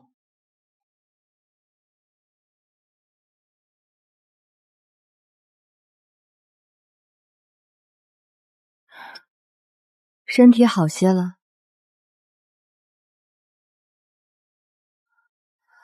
劳大夫人挂心，好些了。早就跟你好言说过，别拿肚子里的孩子折腾，偏是不听劝。现在如你所愿，折腾出无法挽回的问题了。就你这点拿不上台面的三脚猫本事，难怪你那亲哥还容你在罗家撒野。想来人家压根儿没把你当成过正经对手。我没有。行了，罗姑娘还是省省力气，留着养身子吧。表侄的事是我提的，大哥如果有话说可以找我。如果大哥觉得委屈想走，大牛，夫君。大哥如果不愿，我会送大哥一栋宅子。大哥和罗夫人也永远是我的大哥和罗夫人。他愿意，他愿意的。大夫人自然更重要，是我们回来晚了。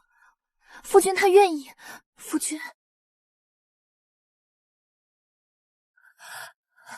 夫君，夫君，你看看我。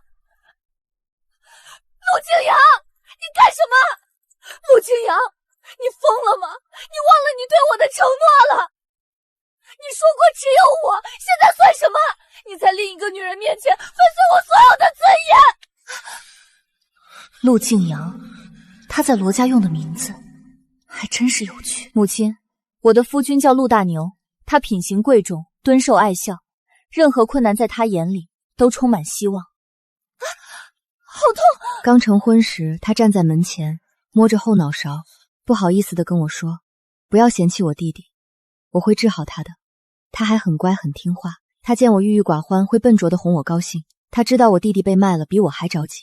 他对我说，他拼了命也会帮我把弟弟赎回来。他还说，世上不是只有苦难，还会有趣事。念儿，给你。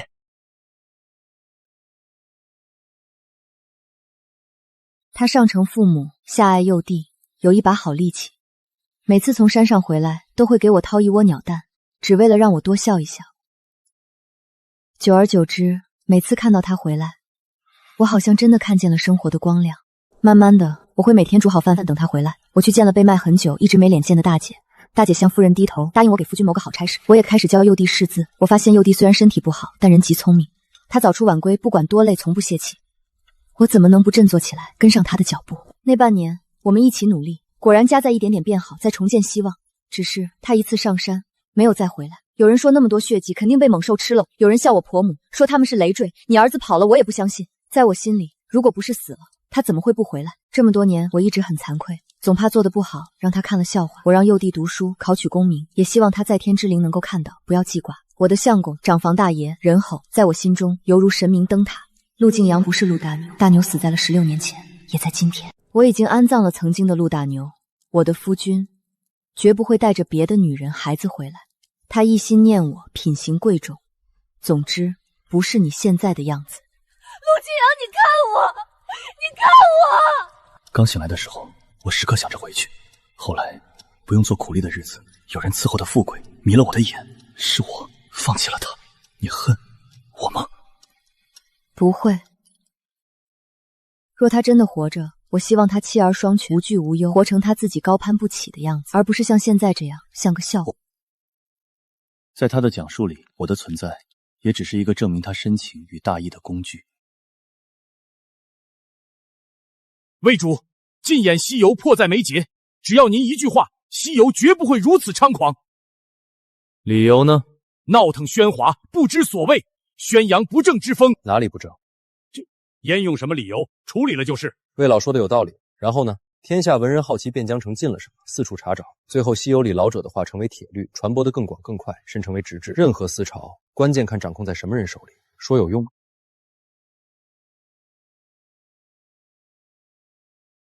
你到底来不来？再不来，我可真要生气了。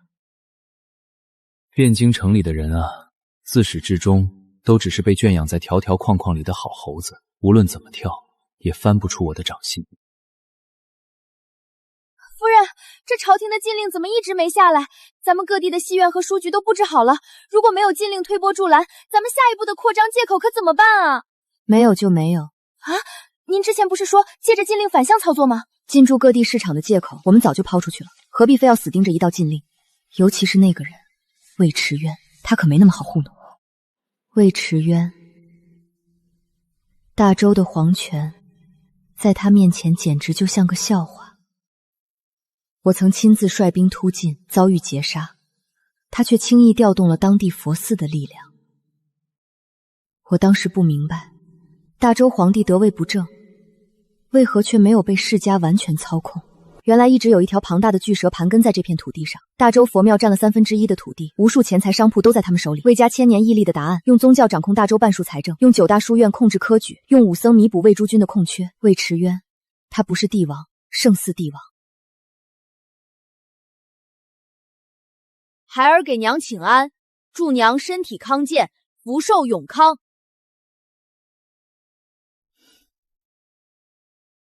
快到娘这儿来。以前我不算聪明，父亲便是这样，放下一切，手把手带我，将见闻揉碎了讲给我听，带我开阔眼界。娘，这句啊，人心为微，道心为一，允直觉中。我们止歌都开始背上书了，了不起。这句非常有意思。人呢有2个行事标准，一个是本心，一个是道德准线。比如弟弟撕了你的书，学神告诉你他是弟，面对大诱惑时，才能看出一个人是怎样的人。仔仔不撕书。行，我们仔仔乖，娘撕的好不好？可不敢打娘亲。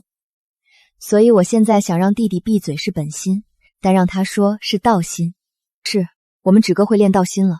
我们认识知识，修习年岁，是为了提升后天道心。这句话的意思是，夫人，表夫人小产了。哦，按规矩备礼。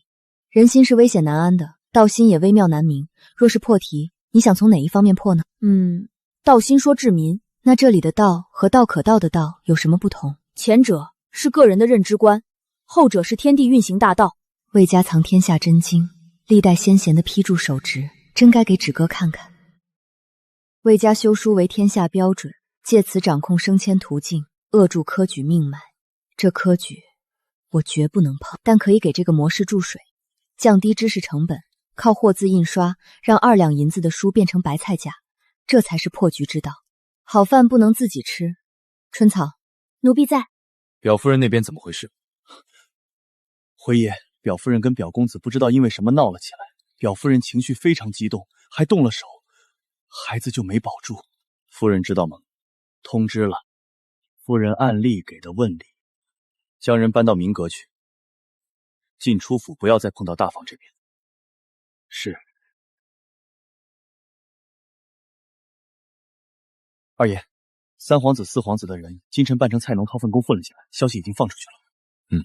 还有件事，季公子昨日从牢里买了李家大小姐，送到了咱们府上，现在就在平原。属下说了不行，但季公子那人，李大小姐将刀架在脖子上，说谁动她，就自绝于此，将人扔出去。可是他若死在府上，扔出去。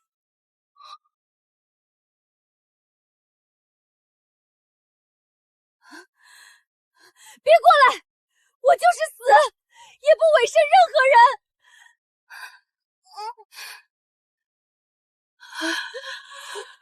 能从牢里直接买人的非富即贵，去那种地方不如去争一争。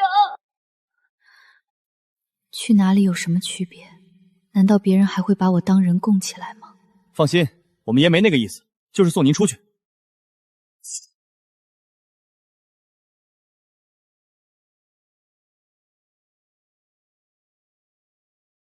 陆府，这里是陆府。陆继晨买了，我是不是还要我谢谢他？杀我父亲，流放我全族。我的母亲还在牢里，堂弟们还那么小，陆继晨，你还没有得到报应。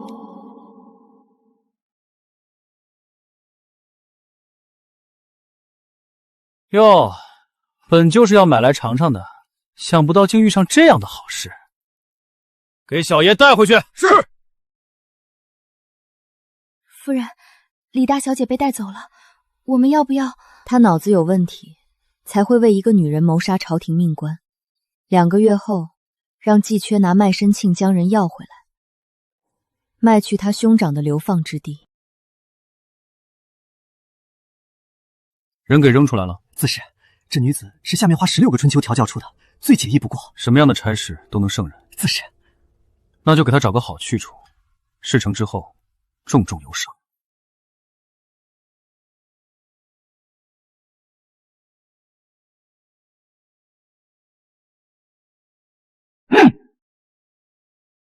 10万大军，说散就散。他吴用是干什么的？皇上息怒。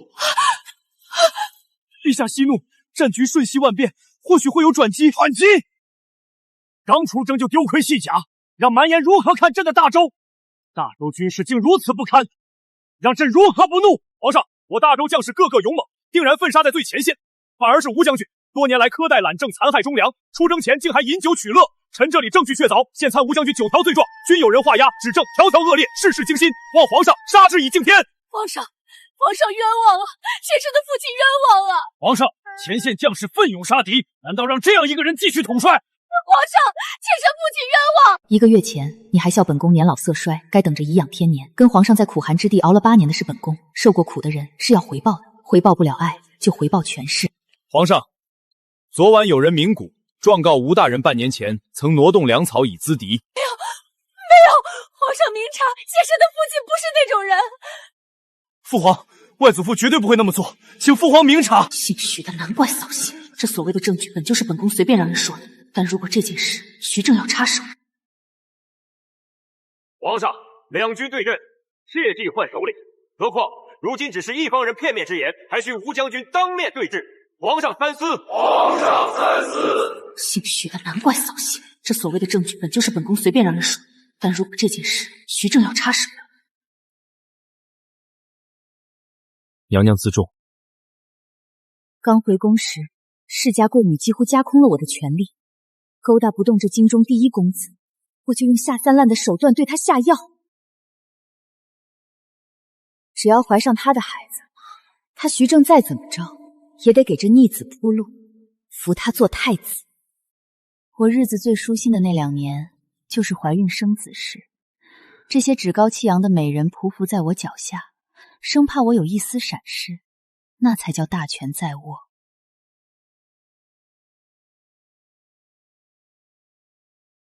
滚！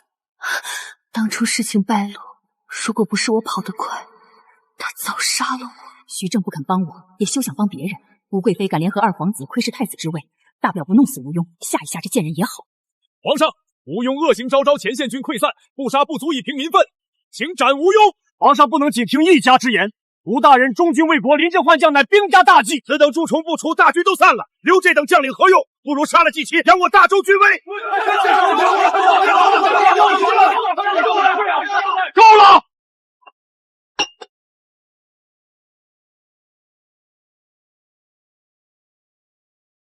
陆爱卿，你怎么看？这陆继晨华不留手，拉拦几次都没回应。若是任他在朝中发展几年，麻烦。此人必须杀。皇上，吴大人能担此大任，是重臣举荐的结果。现在却说他能力不行，官德有讳，当时举荐的人怎么没看出来？说的有理。微臣愿意出使边准，替皇上解忧。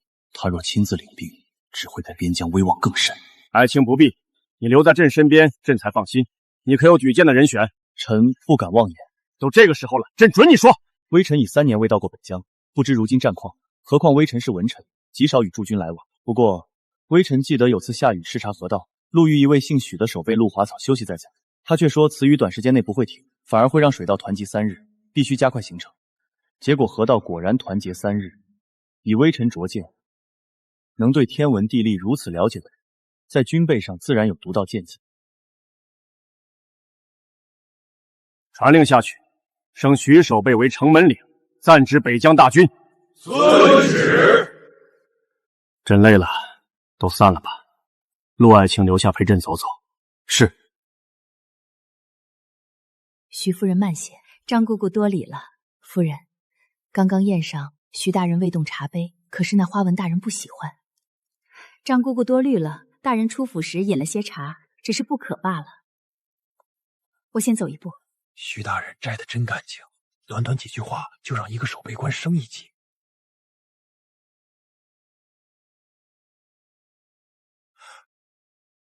徐夫人安。大人客气了。见过徐夫人。李夫人好久没带着蕊儿来坐坐了，是不是府上的茶不合胃口了？哪里哪里，只怕叨扰了夫人。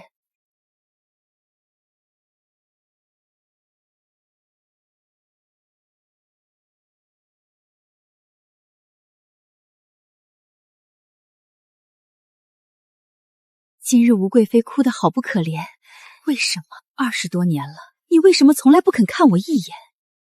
即便曾经我不完美，可自从嫁给你，我变了那么多，你都看不到吗？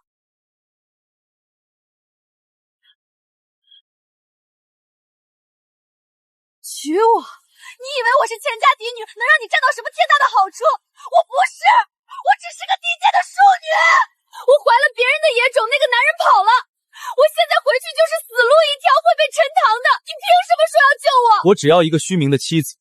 至于妻子是谁，出身如何，怀了谁的种，对我来说不重要。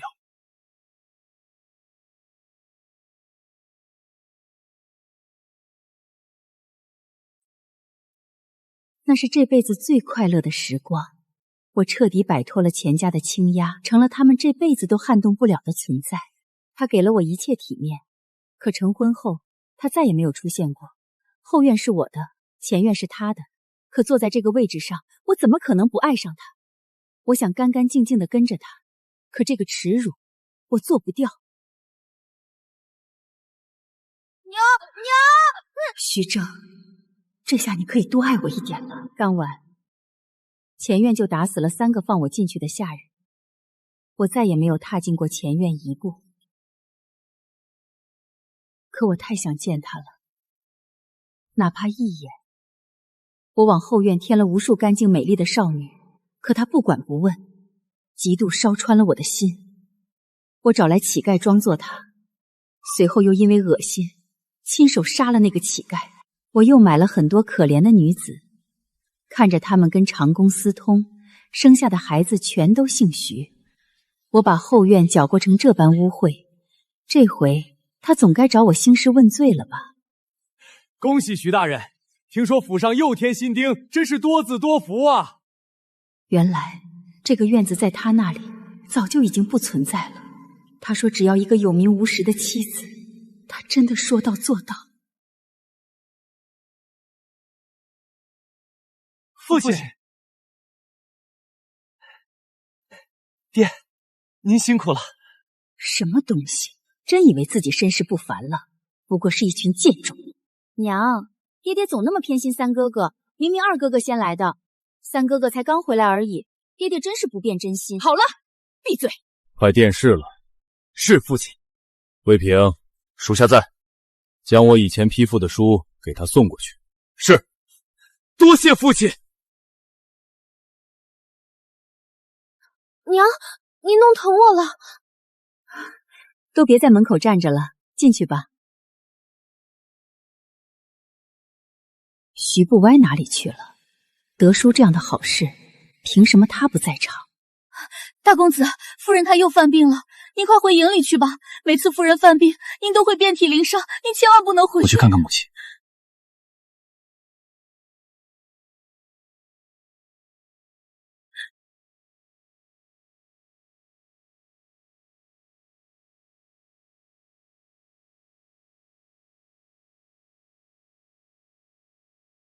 你爹送书的时候你在哪里？啊！你在哪里？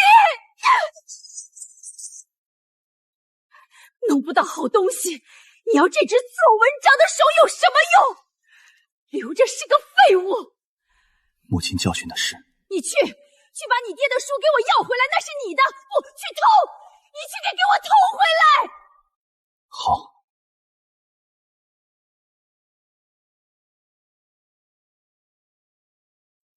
今天去哪儿了？累不累？孩儿在卫所当值。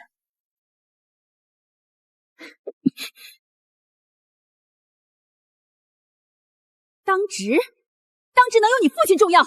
你这个分不清轻重的东西！是，孩儿知错。滚！去把东西给我要回来！你别小看了陆继晨，同样的年纪，他一个没背景的孤臣能做到今天的位置，绝不是等闲之辈。你难道没发现，能战多战之地都是他任职过的地方？真全是巧合。母后忧虑什么？边疆本就是精锐，他死了连个报仇的人都没有。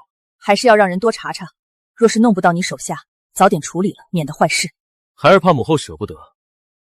母后可知道我收到了什么消息？什么消息？孩儿后院那个柳家妾室有亲友正是他的血亲，亲戚间走动走动也是应该，等于孩儿去走动了。就算他不想做孩儿的人，谁信他不是咱们的人？你心里有数就好。既然如此，先别把关系弄僵，还是要先拉拢。孩儿知道，只是吴庸，这次若不是他挡路，去西疆的就该是我的人。母后，若是他死在回来的路上，让你不要动就不要动。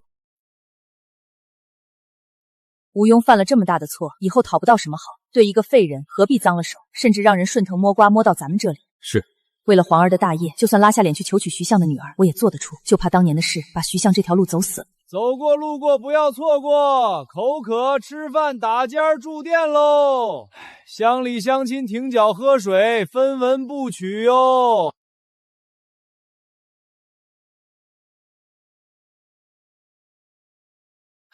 客官，还是老规矩。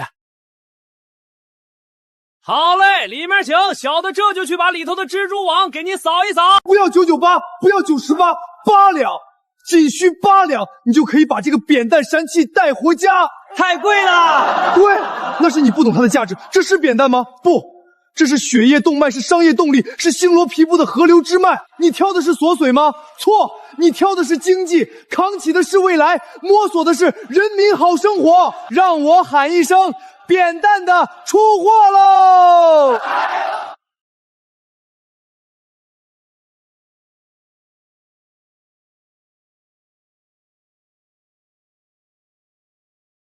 既然扁担贵了，那看看这个超越扁担，解放双肩，它是重让你3轮撑碳，河流的改道，商业转型，运输新模式全靠它，不需要吃草，不需要用药，风吹不怕，极寒能动，结实耐用，3角底盘，1辆只需8两，你距离全城第一运输大棱只差这一辆3轮车。这不就是个推车吗？8两都能买头小牛了。就是装的再多，太重了还不是得靠牛马拉。小哥，你下来吧，别吹了。别走啊！一个人负重1000斤的奇迹就在这里，滑轮技术，跨时代的革新，一条绳子穿过一个滑轮，卸掉1半重量，一脚下去1000斤走起。哎，怎么都走了？信任呢？夫人该听到了吧？都喊这么大声了，没食物谁要这玩意儿啊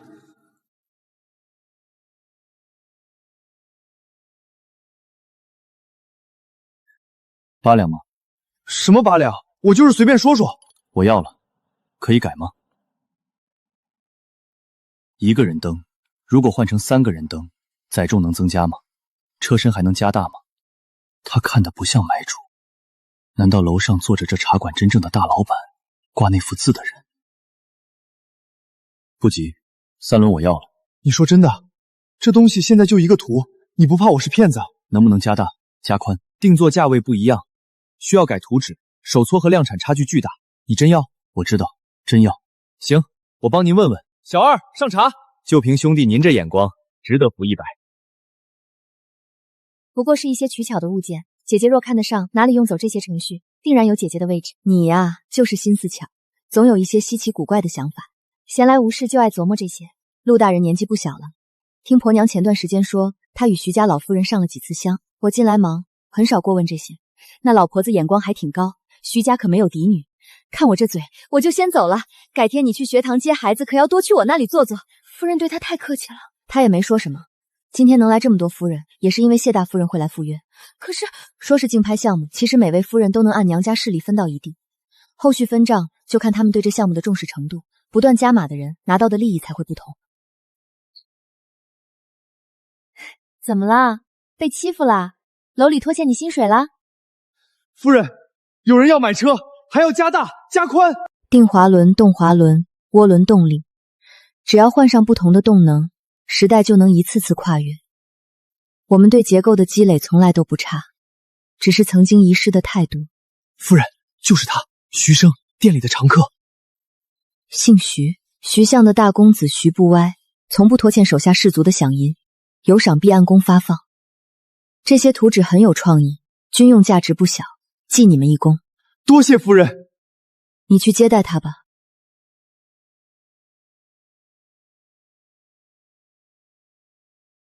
他是谁？徐家的人有他自己的势力，按理说不可能被陆继晨收用。可徐正偏宠三儿子，对他这个嫡子向来不闻不问，未必不能接触试试。夫人，该休息了。您这块料子绣了几年了，才绣出一片叶子？不急，反正是给小少爷成年后穿的。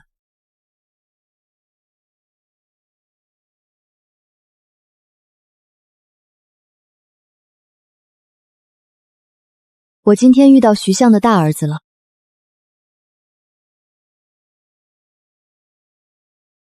什么？我今天在改西阁遇到徐相的大儿子了。你跟他接触过吗？打过几次交道，但这样的人不可能为我们所用。他自己就有追随的势力，骨子里傲得很。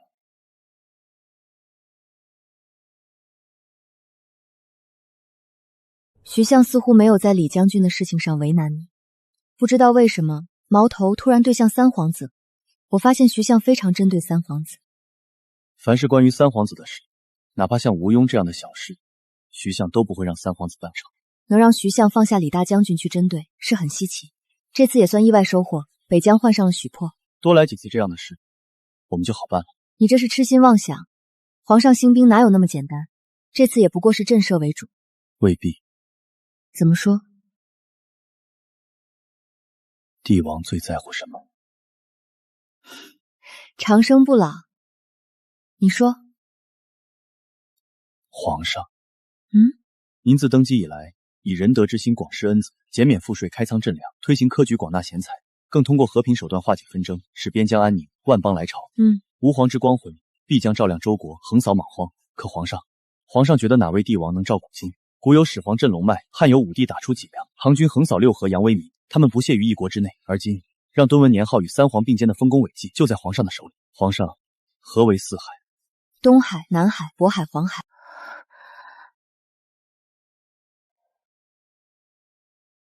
皇上，兴兵否？我愿以我毕生之精力，打下你言之山河。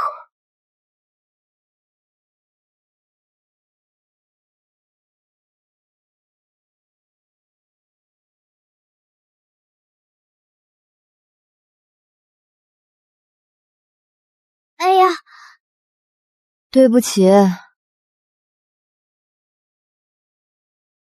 娘给你吃的好吃吗？谢谢娘，也谢谢爹。我也要，我也要。都有。执念，再丢过来一个。林三小姐，二爷，表公子在您院子等着好一会儿了。知道了。古风，去请李大夫，顺便把张太医一起请来。孩子们还好吗？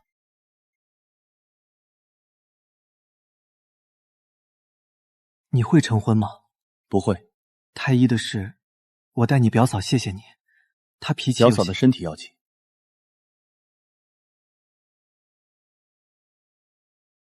我怎么会娶妻？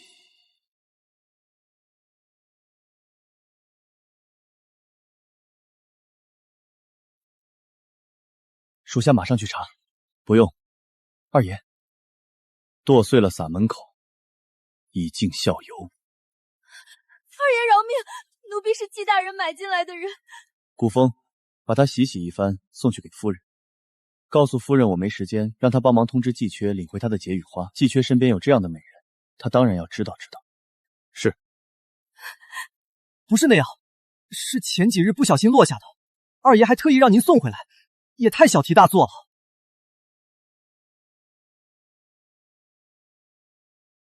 你就是这样对下面的姑娘们的？夫人，我绝没有滥用职权，这不是我们四方楼的人，是从我舅舅那里要的。起来！我没滥用职权，这是原则问题。知道了。真知道了？看什么看？你喊什么？你舅舅的人你就随便送？不是送，就是想个办法打发了，结果给忘了。陆继晨休想往我身上泼脏水。行了，带回去吧。不如人就送给夫人吧。回去，走走走。夫人，您买了奴吧，奴以后一定好好伺候夫人。夫人，您可怜可怜奴，救救奴吧。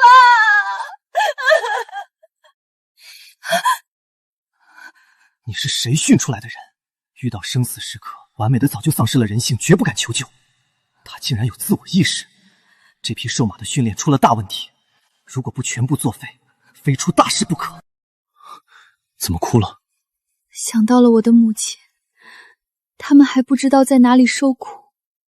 你放心，我们先好，你母亲、你姐姐、妹妹，我都给你买回来。怎么？我想知道我大哥被流放到了哪里，还有陆大人、三公子，我知道你对我最好，您能不能帮我问问他，可不可以一路关照我大哥一二？徐相那么疼您，陆大人肯定卖你面子，妾身现在只能指望您了。你放心，爷帮你问。三公子，我们真要去打听，让陆大人照顾李家少爷，那可是要人情打点的。先去把李家的人买回来，总不能让他天天哭。三公子，我们没银子。没银子？李家除了大小姐，其他几位姑娘长得好，才学也好，咱们那点利银根本买不起。我那里是不是有几本我爹的真迹？三公子，那可是相爷的东西，万一相爷问起拿不出来，可是要出大事的。你找出来拿去抵押。三公子，你把真迹找出来，我带你去个地方。我刚认识个穷书生，最擅长临摹，弄个假的放回去就是。夫人，这地方也太脏了。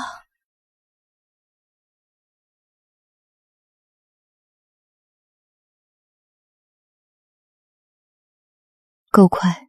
什么破地方，跟猪圈一样，是不是这里？回公子，是这里。公子若嫌脏，不如在外面。在这儿。少废话！孟公子说你仿制是一绝，别给小爷装窜。这幅画给小爷仿一幅一模一样的，要是差了一星半点，小爷剁了你吃饭的手。公孙老先生的《东归落雪图》竟是真品。公孙老先生的绝笔，那是徐相的私藏，怎么会落到这纨绔手里？你他娘的聋了，接不接？能，10天后取货，太妙了。哼，还有这个，纸张墨色都要一模一样。经书，平时的都是20卷，这本竟是32卷，还带了批注。客官，这书能不能仿？10天后取。哟，谁家标致的小丫鬟藏得这么深，跟小爷出去乐呵乐呵。嘿，脾气还挺烈，小爷就喜欢这种。果然是徐相的手稿，这蠢货竟敢偷徐正的宝贝出来当。我家公子跟你说话，你装什么死啊？哎，对待美人不要粗俗。放肆，滚开！秋萍，打！又敢打我！住手！快住手！我家公子是当朝徐相府的三公子，你们这是找死！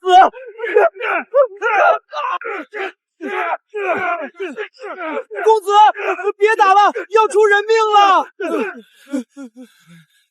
他奶奶的！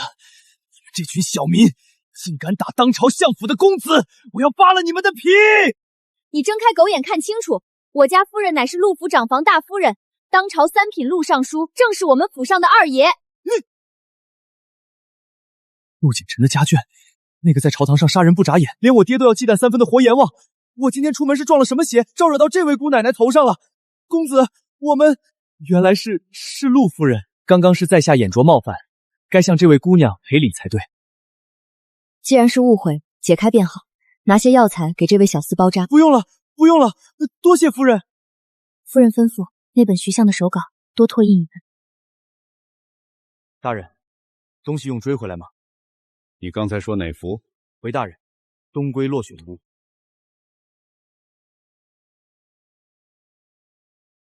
把原画找出来。是。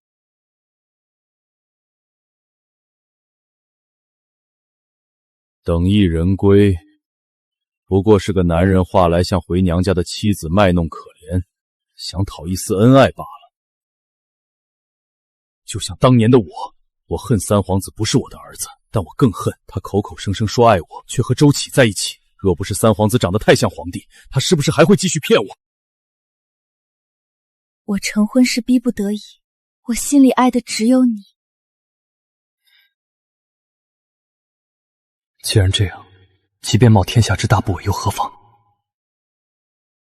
他舍不得皇后之位，让我不要逼他，让我不能闹不能争，当那个见不得光的人。他要当皇后，我便花精力谋划培植势力，甚至考虑取而代之。可他不知道急什么，竟对我下药。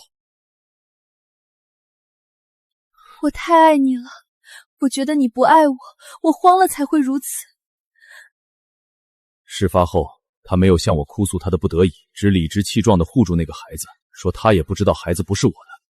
到头来，沉迷那场爱意的只有我自己。他要把我当蠢人玩弄到什么时候？大人，不是我的孩子也好，至少不会生这种病。大人，您已经多年不曾发病了。把这幅真迹给陆府送去。是，告诉陆大人，何必多仿一幅？没见过，想要直接跟我说就是。徐家这样没用的东西，数不胜数。陈庚病症，原来猴子已身染重疾。夫人，徐相太过分了，怎么能这么说二爷？就是什么叫他们府上好东西多的是，没见过就开口要，这不是变着法骂我们二爷是乡巴佬吗？根本没把二爷放在眼里。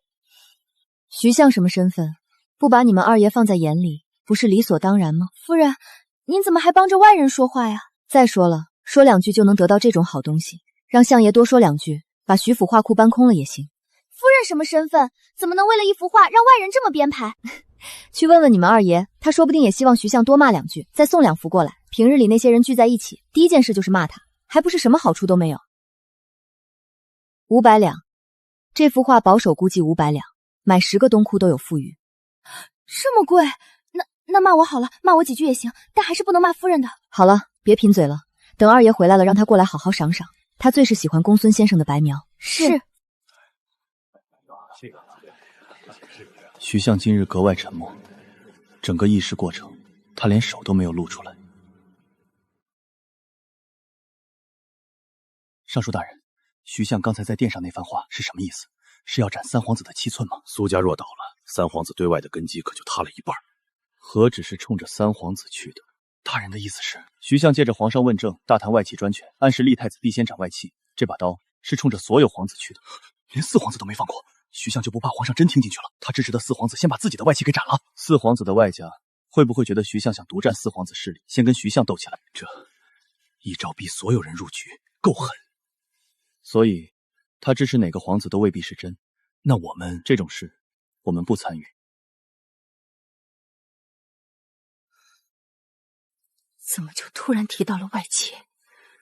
还偏偏举的都是些不好的例子。娘娘，奴婢也是听当值的兄长偷偷透出的口风，幸亏无人知晓，您可千万别动气。皇后那边可传我了？回娘娘，不曾。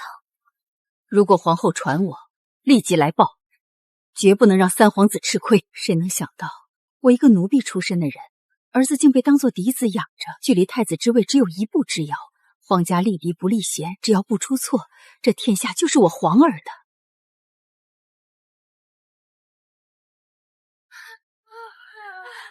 生了，主子是个小皇子，走水了，快救火啊！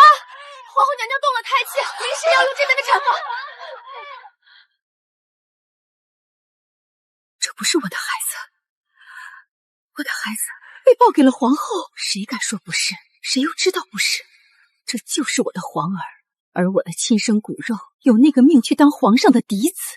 天灾频发，外头乱作一团，立太子的事硬生生被延后了。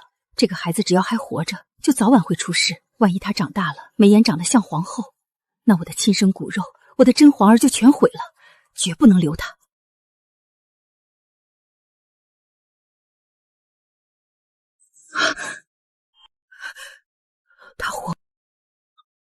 他活不成了，这病拖下去也是个死。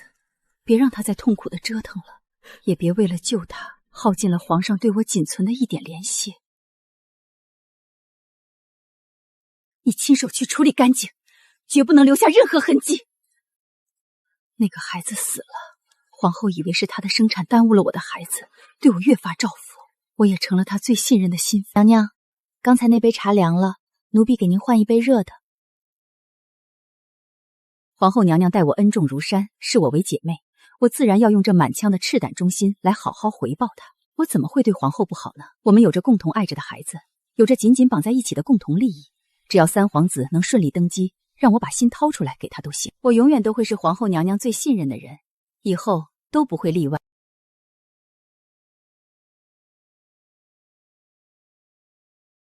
二爷，这是夫人特地嘱咐奴婢的。夫人说，等您一回来就给您看，您一定喜欢。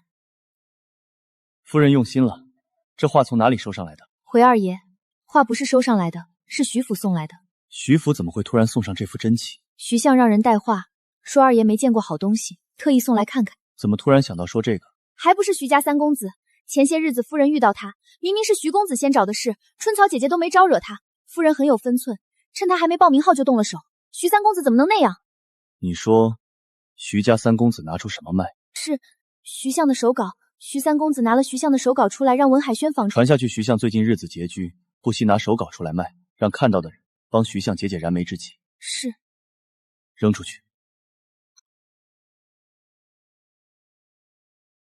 二爷说的是，二爷让人去传了，画也吩咐人拿去扔。你们二爷脾气越来越大了，既然他说了，去库房挑一些同等的回礼给相府送去，把画收回来。画跟你们二爷又没仇。夫人，二爷还没走，要不要请二爷过来一起用饭？不用，他最近忙，一会儿小公子过来吵闹。相爷，这已经是第6个客人的了。魏平，怎么回事？大人，还是上次三公子拿您手稿出去的事，外面再传您手头拮据，才拿出自己的手稿去卖。这些客人留下礼单，都是给您行孝敬、解缠眉之急的意思。哼，果然是他太闲了。不过说他几句，气性不小。大人，坤一公宣召。既然皇后传召，本官焉有托大的道理？备轿。大人，您衣袖染墨了，要不要换一套衣裳，免得殿前失仪？那就换一套。若不是亲眼看到，本宫还真以为是谁在拿徐正开玩笑。他怎么手里拮据了，还拿了手稿出来卖？回娘娘，徐大人说政务繁忙不便进宫。徐大人还说，娘娘若有要事，派人知会他一声便好。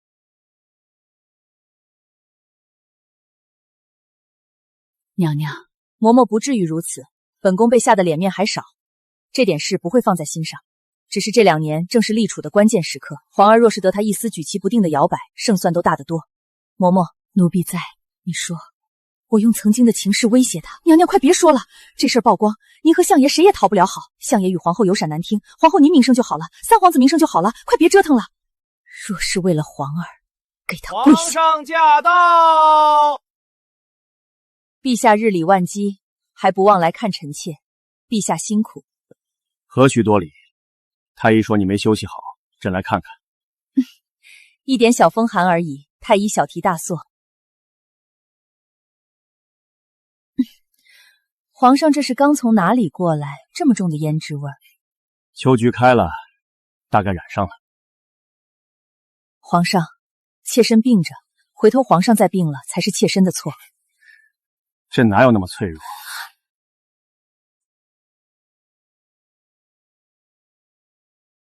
臣妾该死，臣妾该死！皇上您没事吧？快传太医！不必，一点小伤。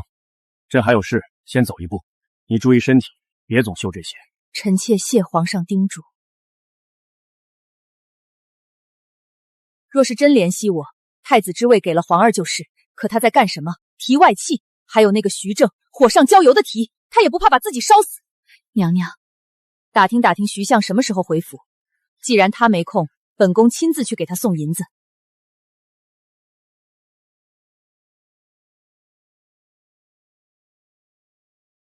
为什么不点灯？因为堂内坐了一个人。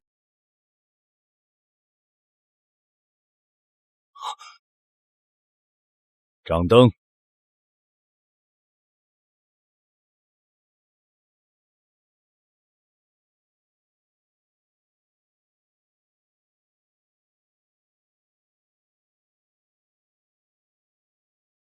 你怎么放人进来了？不放进来，在外面等着，不想活了，赶紧走！别来无恙。不知皇后娘娘深夜造访，所谓何事？10万两白银，不够，徐大人尽管开口。难得皇后娘娘久居深宫，也能听说这些无稽之谈。一点心意，对不起，当初的事是我不对，徐大人，求求你，徐大人，我真的没办法了。三皇子已经20有4了。皇上最近身体也不太好，哪有拖这么长时间还不立太子的道理？对大周也不是幸事。三皇子的事，皇后娘娘走错地方了，该去找皇上商量。徐相，我只有求您了，只要您肯答应我的请求，本宫保证以后绝对不再打扰您，而且您与他可共治天下。皇后娘娘，您这番话真是可笑至极。您这样不择手段的为三皇子谋取太子之位，三皇子知道吗？徐正，徐正，娘娘，请回吧。你们相爷怎么回事？你们相爷实在不像话！皇后娘娘说谁不像话？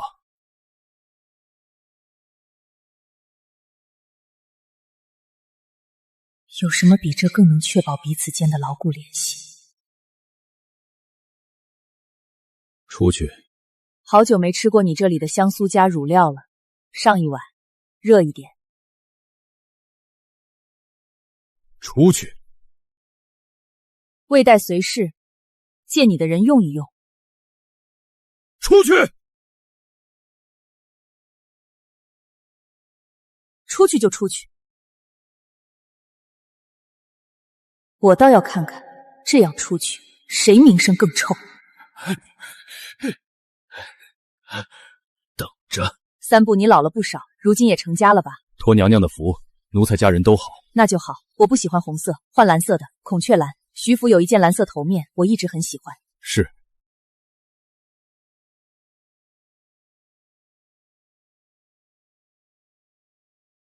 你们老爷去哪儿了？老爷有正事要处理，已经走了。你们在四皇子那里最得用的人是谁？问你话呢。回夫人，您是知道的，奴才只是伺候老爷夫人起居的下人，不知道外面的事。找个知道的过来。都当值去了。敷衍我。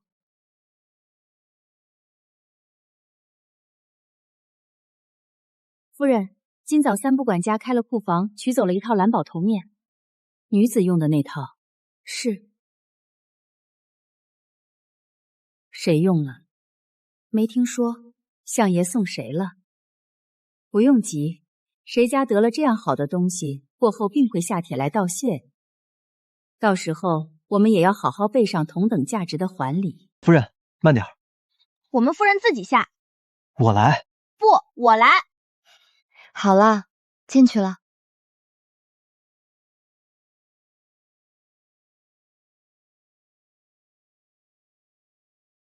明明是季公子多此一举，我伺候夫人足矣，何须旁人插手？夫人，您瞧他，处处与我作对。竟然不是错觉，短短几天，我竟查了他那么多事，想娶她回家。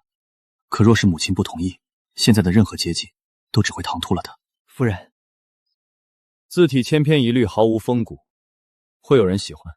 跟我讲起生意经了。夫人，这能赚到钱，真正的大族子弟不会买，小农小户买不起。咱们竞拍花的5万两银子，最后成交价才区1000两，这差价也太大了。更不要说事后您还要给他们发分红，简直空手套白狼。你可以理解成闲着没事做，打发一下时间。您闲？我们夫人闲得很，都是因为季公子勤快。怎么算都不赚钱。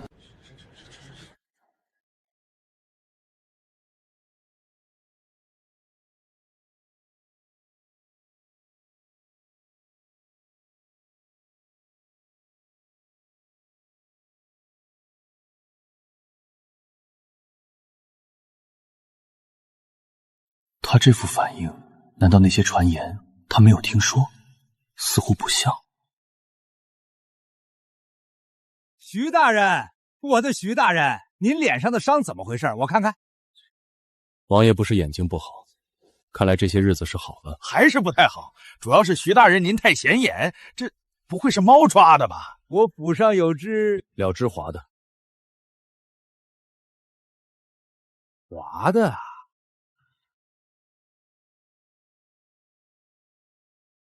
陆大人，不喝一杯？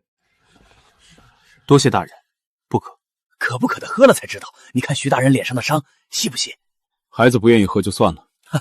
徐大人这样一说，又让本王想起您风华绝代的曾经。应该还有被打得眼神不好的过往。毕竟墨水喝多了，撑着了也正常。不及徐大人喝得多。陆大人谦虚。下官这里正好有伤药，大人要不要处理一下脸上的伤？毕竟有碍官署。上朝。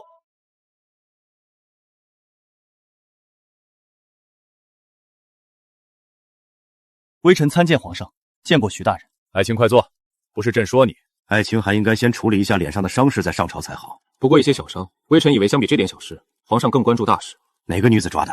够得着的女子。真是女人抓的？皇上不是那么猜的。不过爱卿与夫人情深意重，夫人偶然强势些也在所难免。不是他。原来爱卿你说的事儿，朕想了想，正好陆爱卿也在，你把刚才的话跟陆爱卿说一遍。不过几部书也值得你太小题大做。皇上，书籍为朝之血脉，血脉乱则五行乱。发行书籍的权利，快速刊印的能力，更为皇家咽喉。有咽喉才能发声，才能让万民听到皇上的声音。如此重要的事情，怎可让民间随意大量投放？回皇上，徐大人说的是微臣疏忽，皇上是知道的。微臣自幼贫寒，是内人一手拉扯长大，他确实懂些奇巧，喜欢些黄白之物。微臣当时也看过，就是几两墨几张纸，微臣觉得都是小事，就没扰了他的兴致，以为这些只是女子囤些嚼用。现在看来，是微臣没想到其中利害关系，还好有徐大人提醒，让微臣茅塞顿开。回去微臣便与内人提，让内人将这重要营生上交给皇上。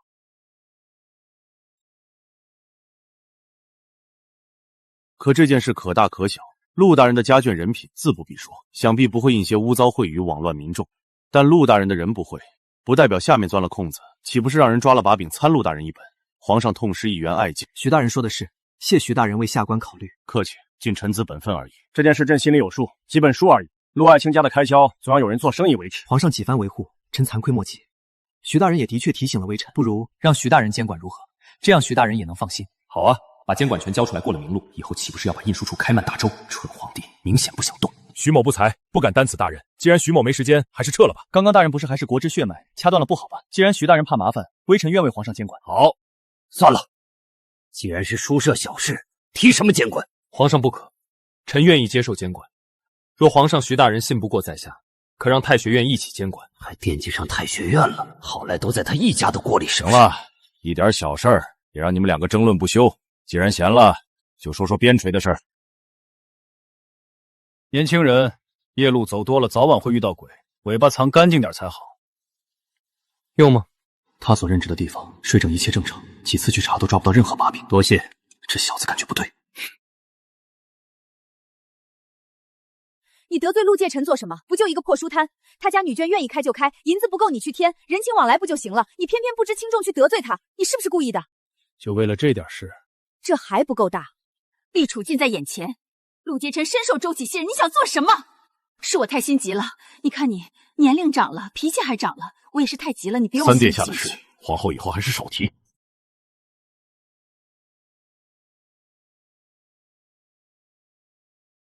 你要真不喜欢姓陆的，杀了就是，还容他一次又一次给你添堵。怎么又不说话了？还生气呢？不是你想的那么简单。有什么复杂的？还不是你一句话的事儿。有仇？怎么会？皇儿身边反而有陆继晨的亲戚，关系还很近，只是他避讳不与臣子结交。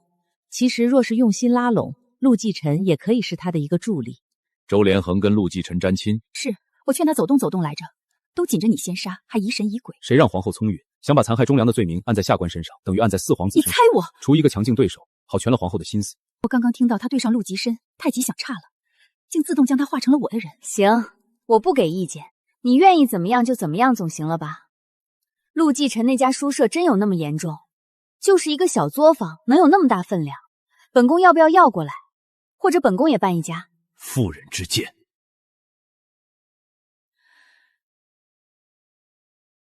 钱嬷嬷，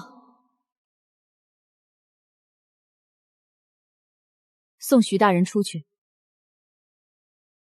娘娘，您脾气也太大了些，毕竟有求于人，本宫也是一时嘴快，不如给徐大人送些东西过去，私下送些娘娘的心意。本宫把她那位娘子请来，送些实在之物。娘娘是非常私的私下，您忘了以前还为徐大人送过羹汤。不如给他长子升个官。只是你知道徐正为什么不提拔徐不爱吗？娘娘，徐大人家的事儿您操什么心？羹汤的事儿，他确实见识浅薄，用后宫之主的身份去办书舍与民争利，凭陆锦臣在御书房的态度，随时能把他的人弄死，平白无辜去得罪陆锦臣。钱嬷嬷传回的消息，吵起来了。不管算不算吵，根据以往经验，咱们又要倒霉。你手里提的什么？皇后娘娘亲手泡的茶，说大人没喝，让人亲自送过来。大人，夫人送来的，说您没喝，心系您口渴。夫人。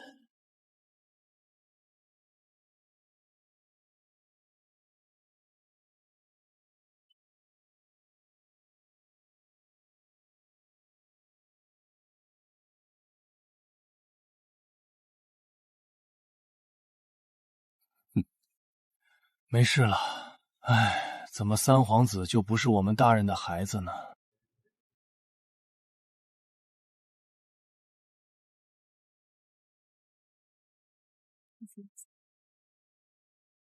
徐秉在边关打仗，居然还有闲工夫2天寄一封信，汇报一日3餐，路上有几颗石子，连赵毅也跟着写捅蚂蚁窝的故事。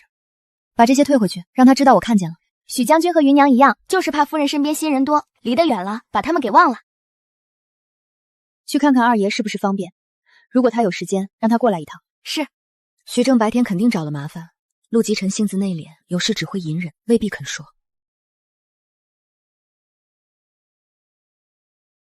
今天朝堂上，徐正没为难你？没有。真没有？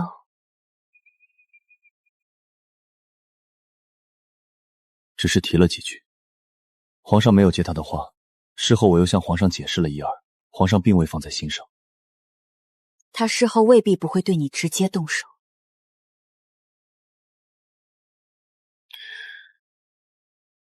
今天下午，工部提了一件新鲜事。什么？工部想造一种旗帜，水火不侵，入土100年不风化，还要再造一种墨，书写其上永不褪色。闲的。工部寓意此纸书写大周有功之臣的传记，让大周贤臣名垂千世。你说什么纸？水火不侵，墨也永不褪色，无论过多少年，展开依然跟新的一样。前世我曾拍下一张出土古纸，入土1000年不腐，刀刻不坏。那上面记录的大周名臣是陆敬阳，而且里面用极尽吹捧的词字，详细记载了他的幼弟，甚至写了幼弟极有可能是皇后之子。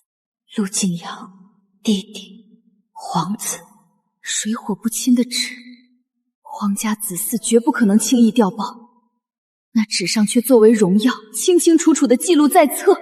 难道陆继晨就是那个死了的皇子？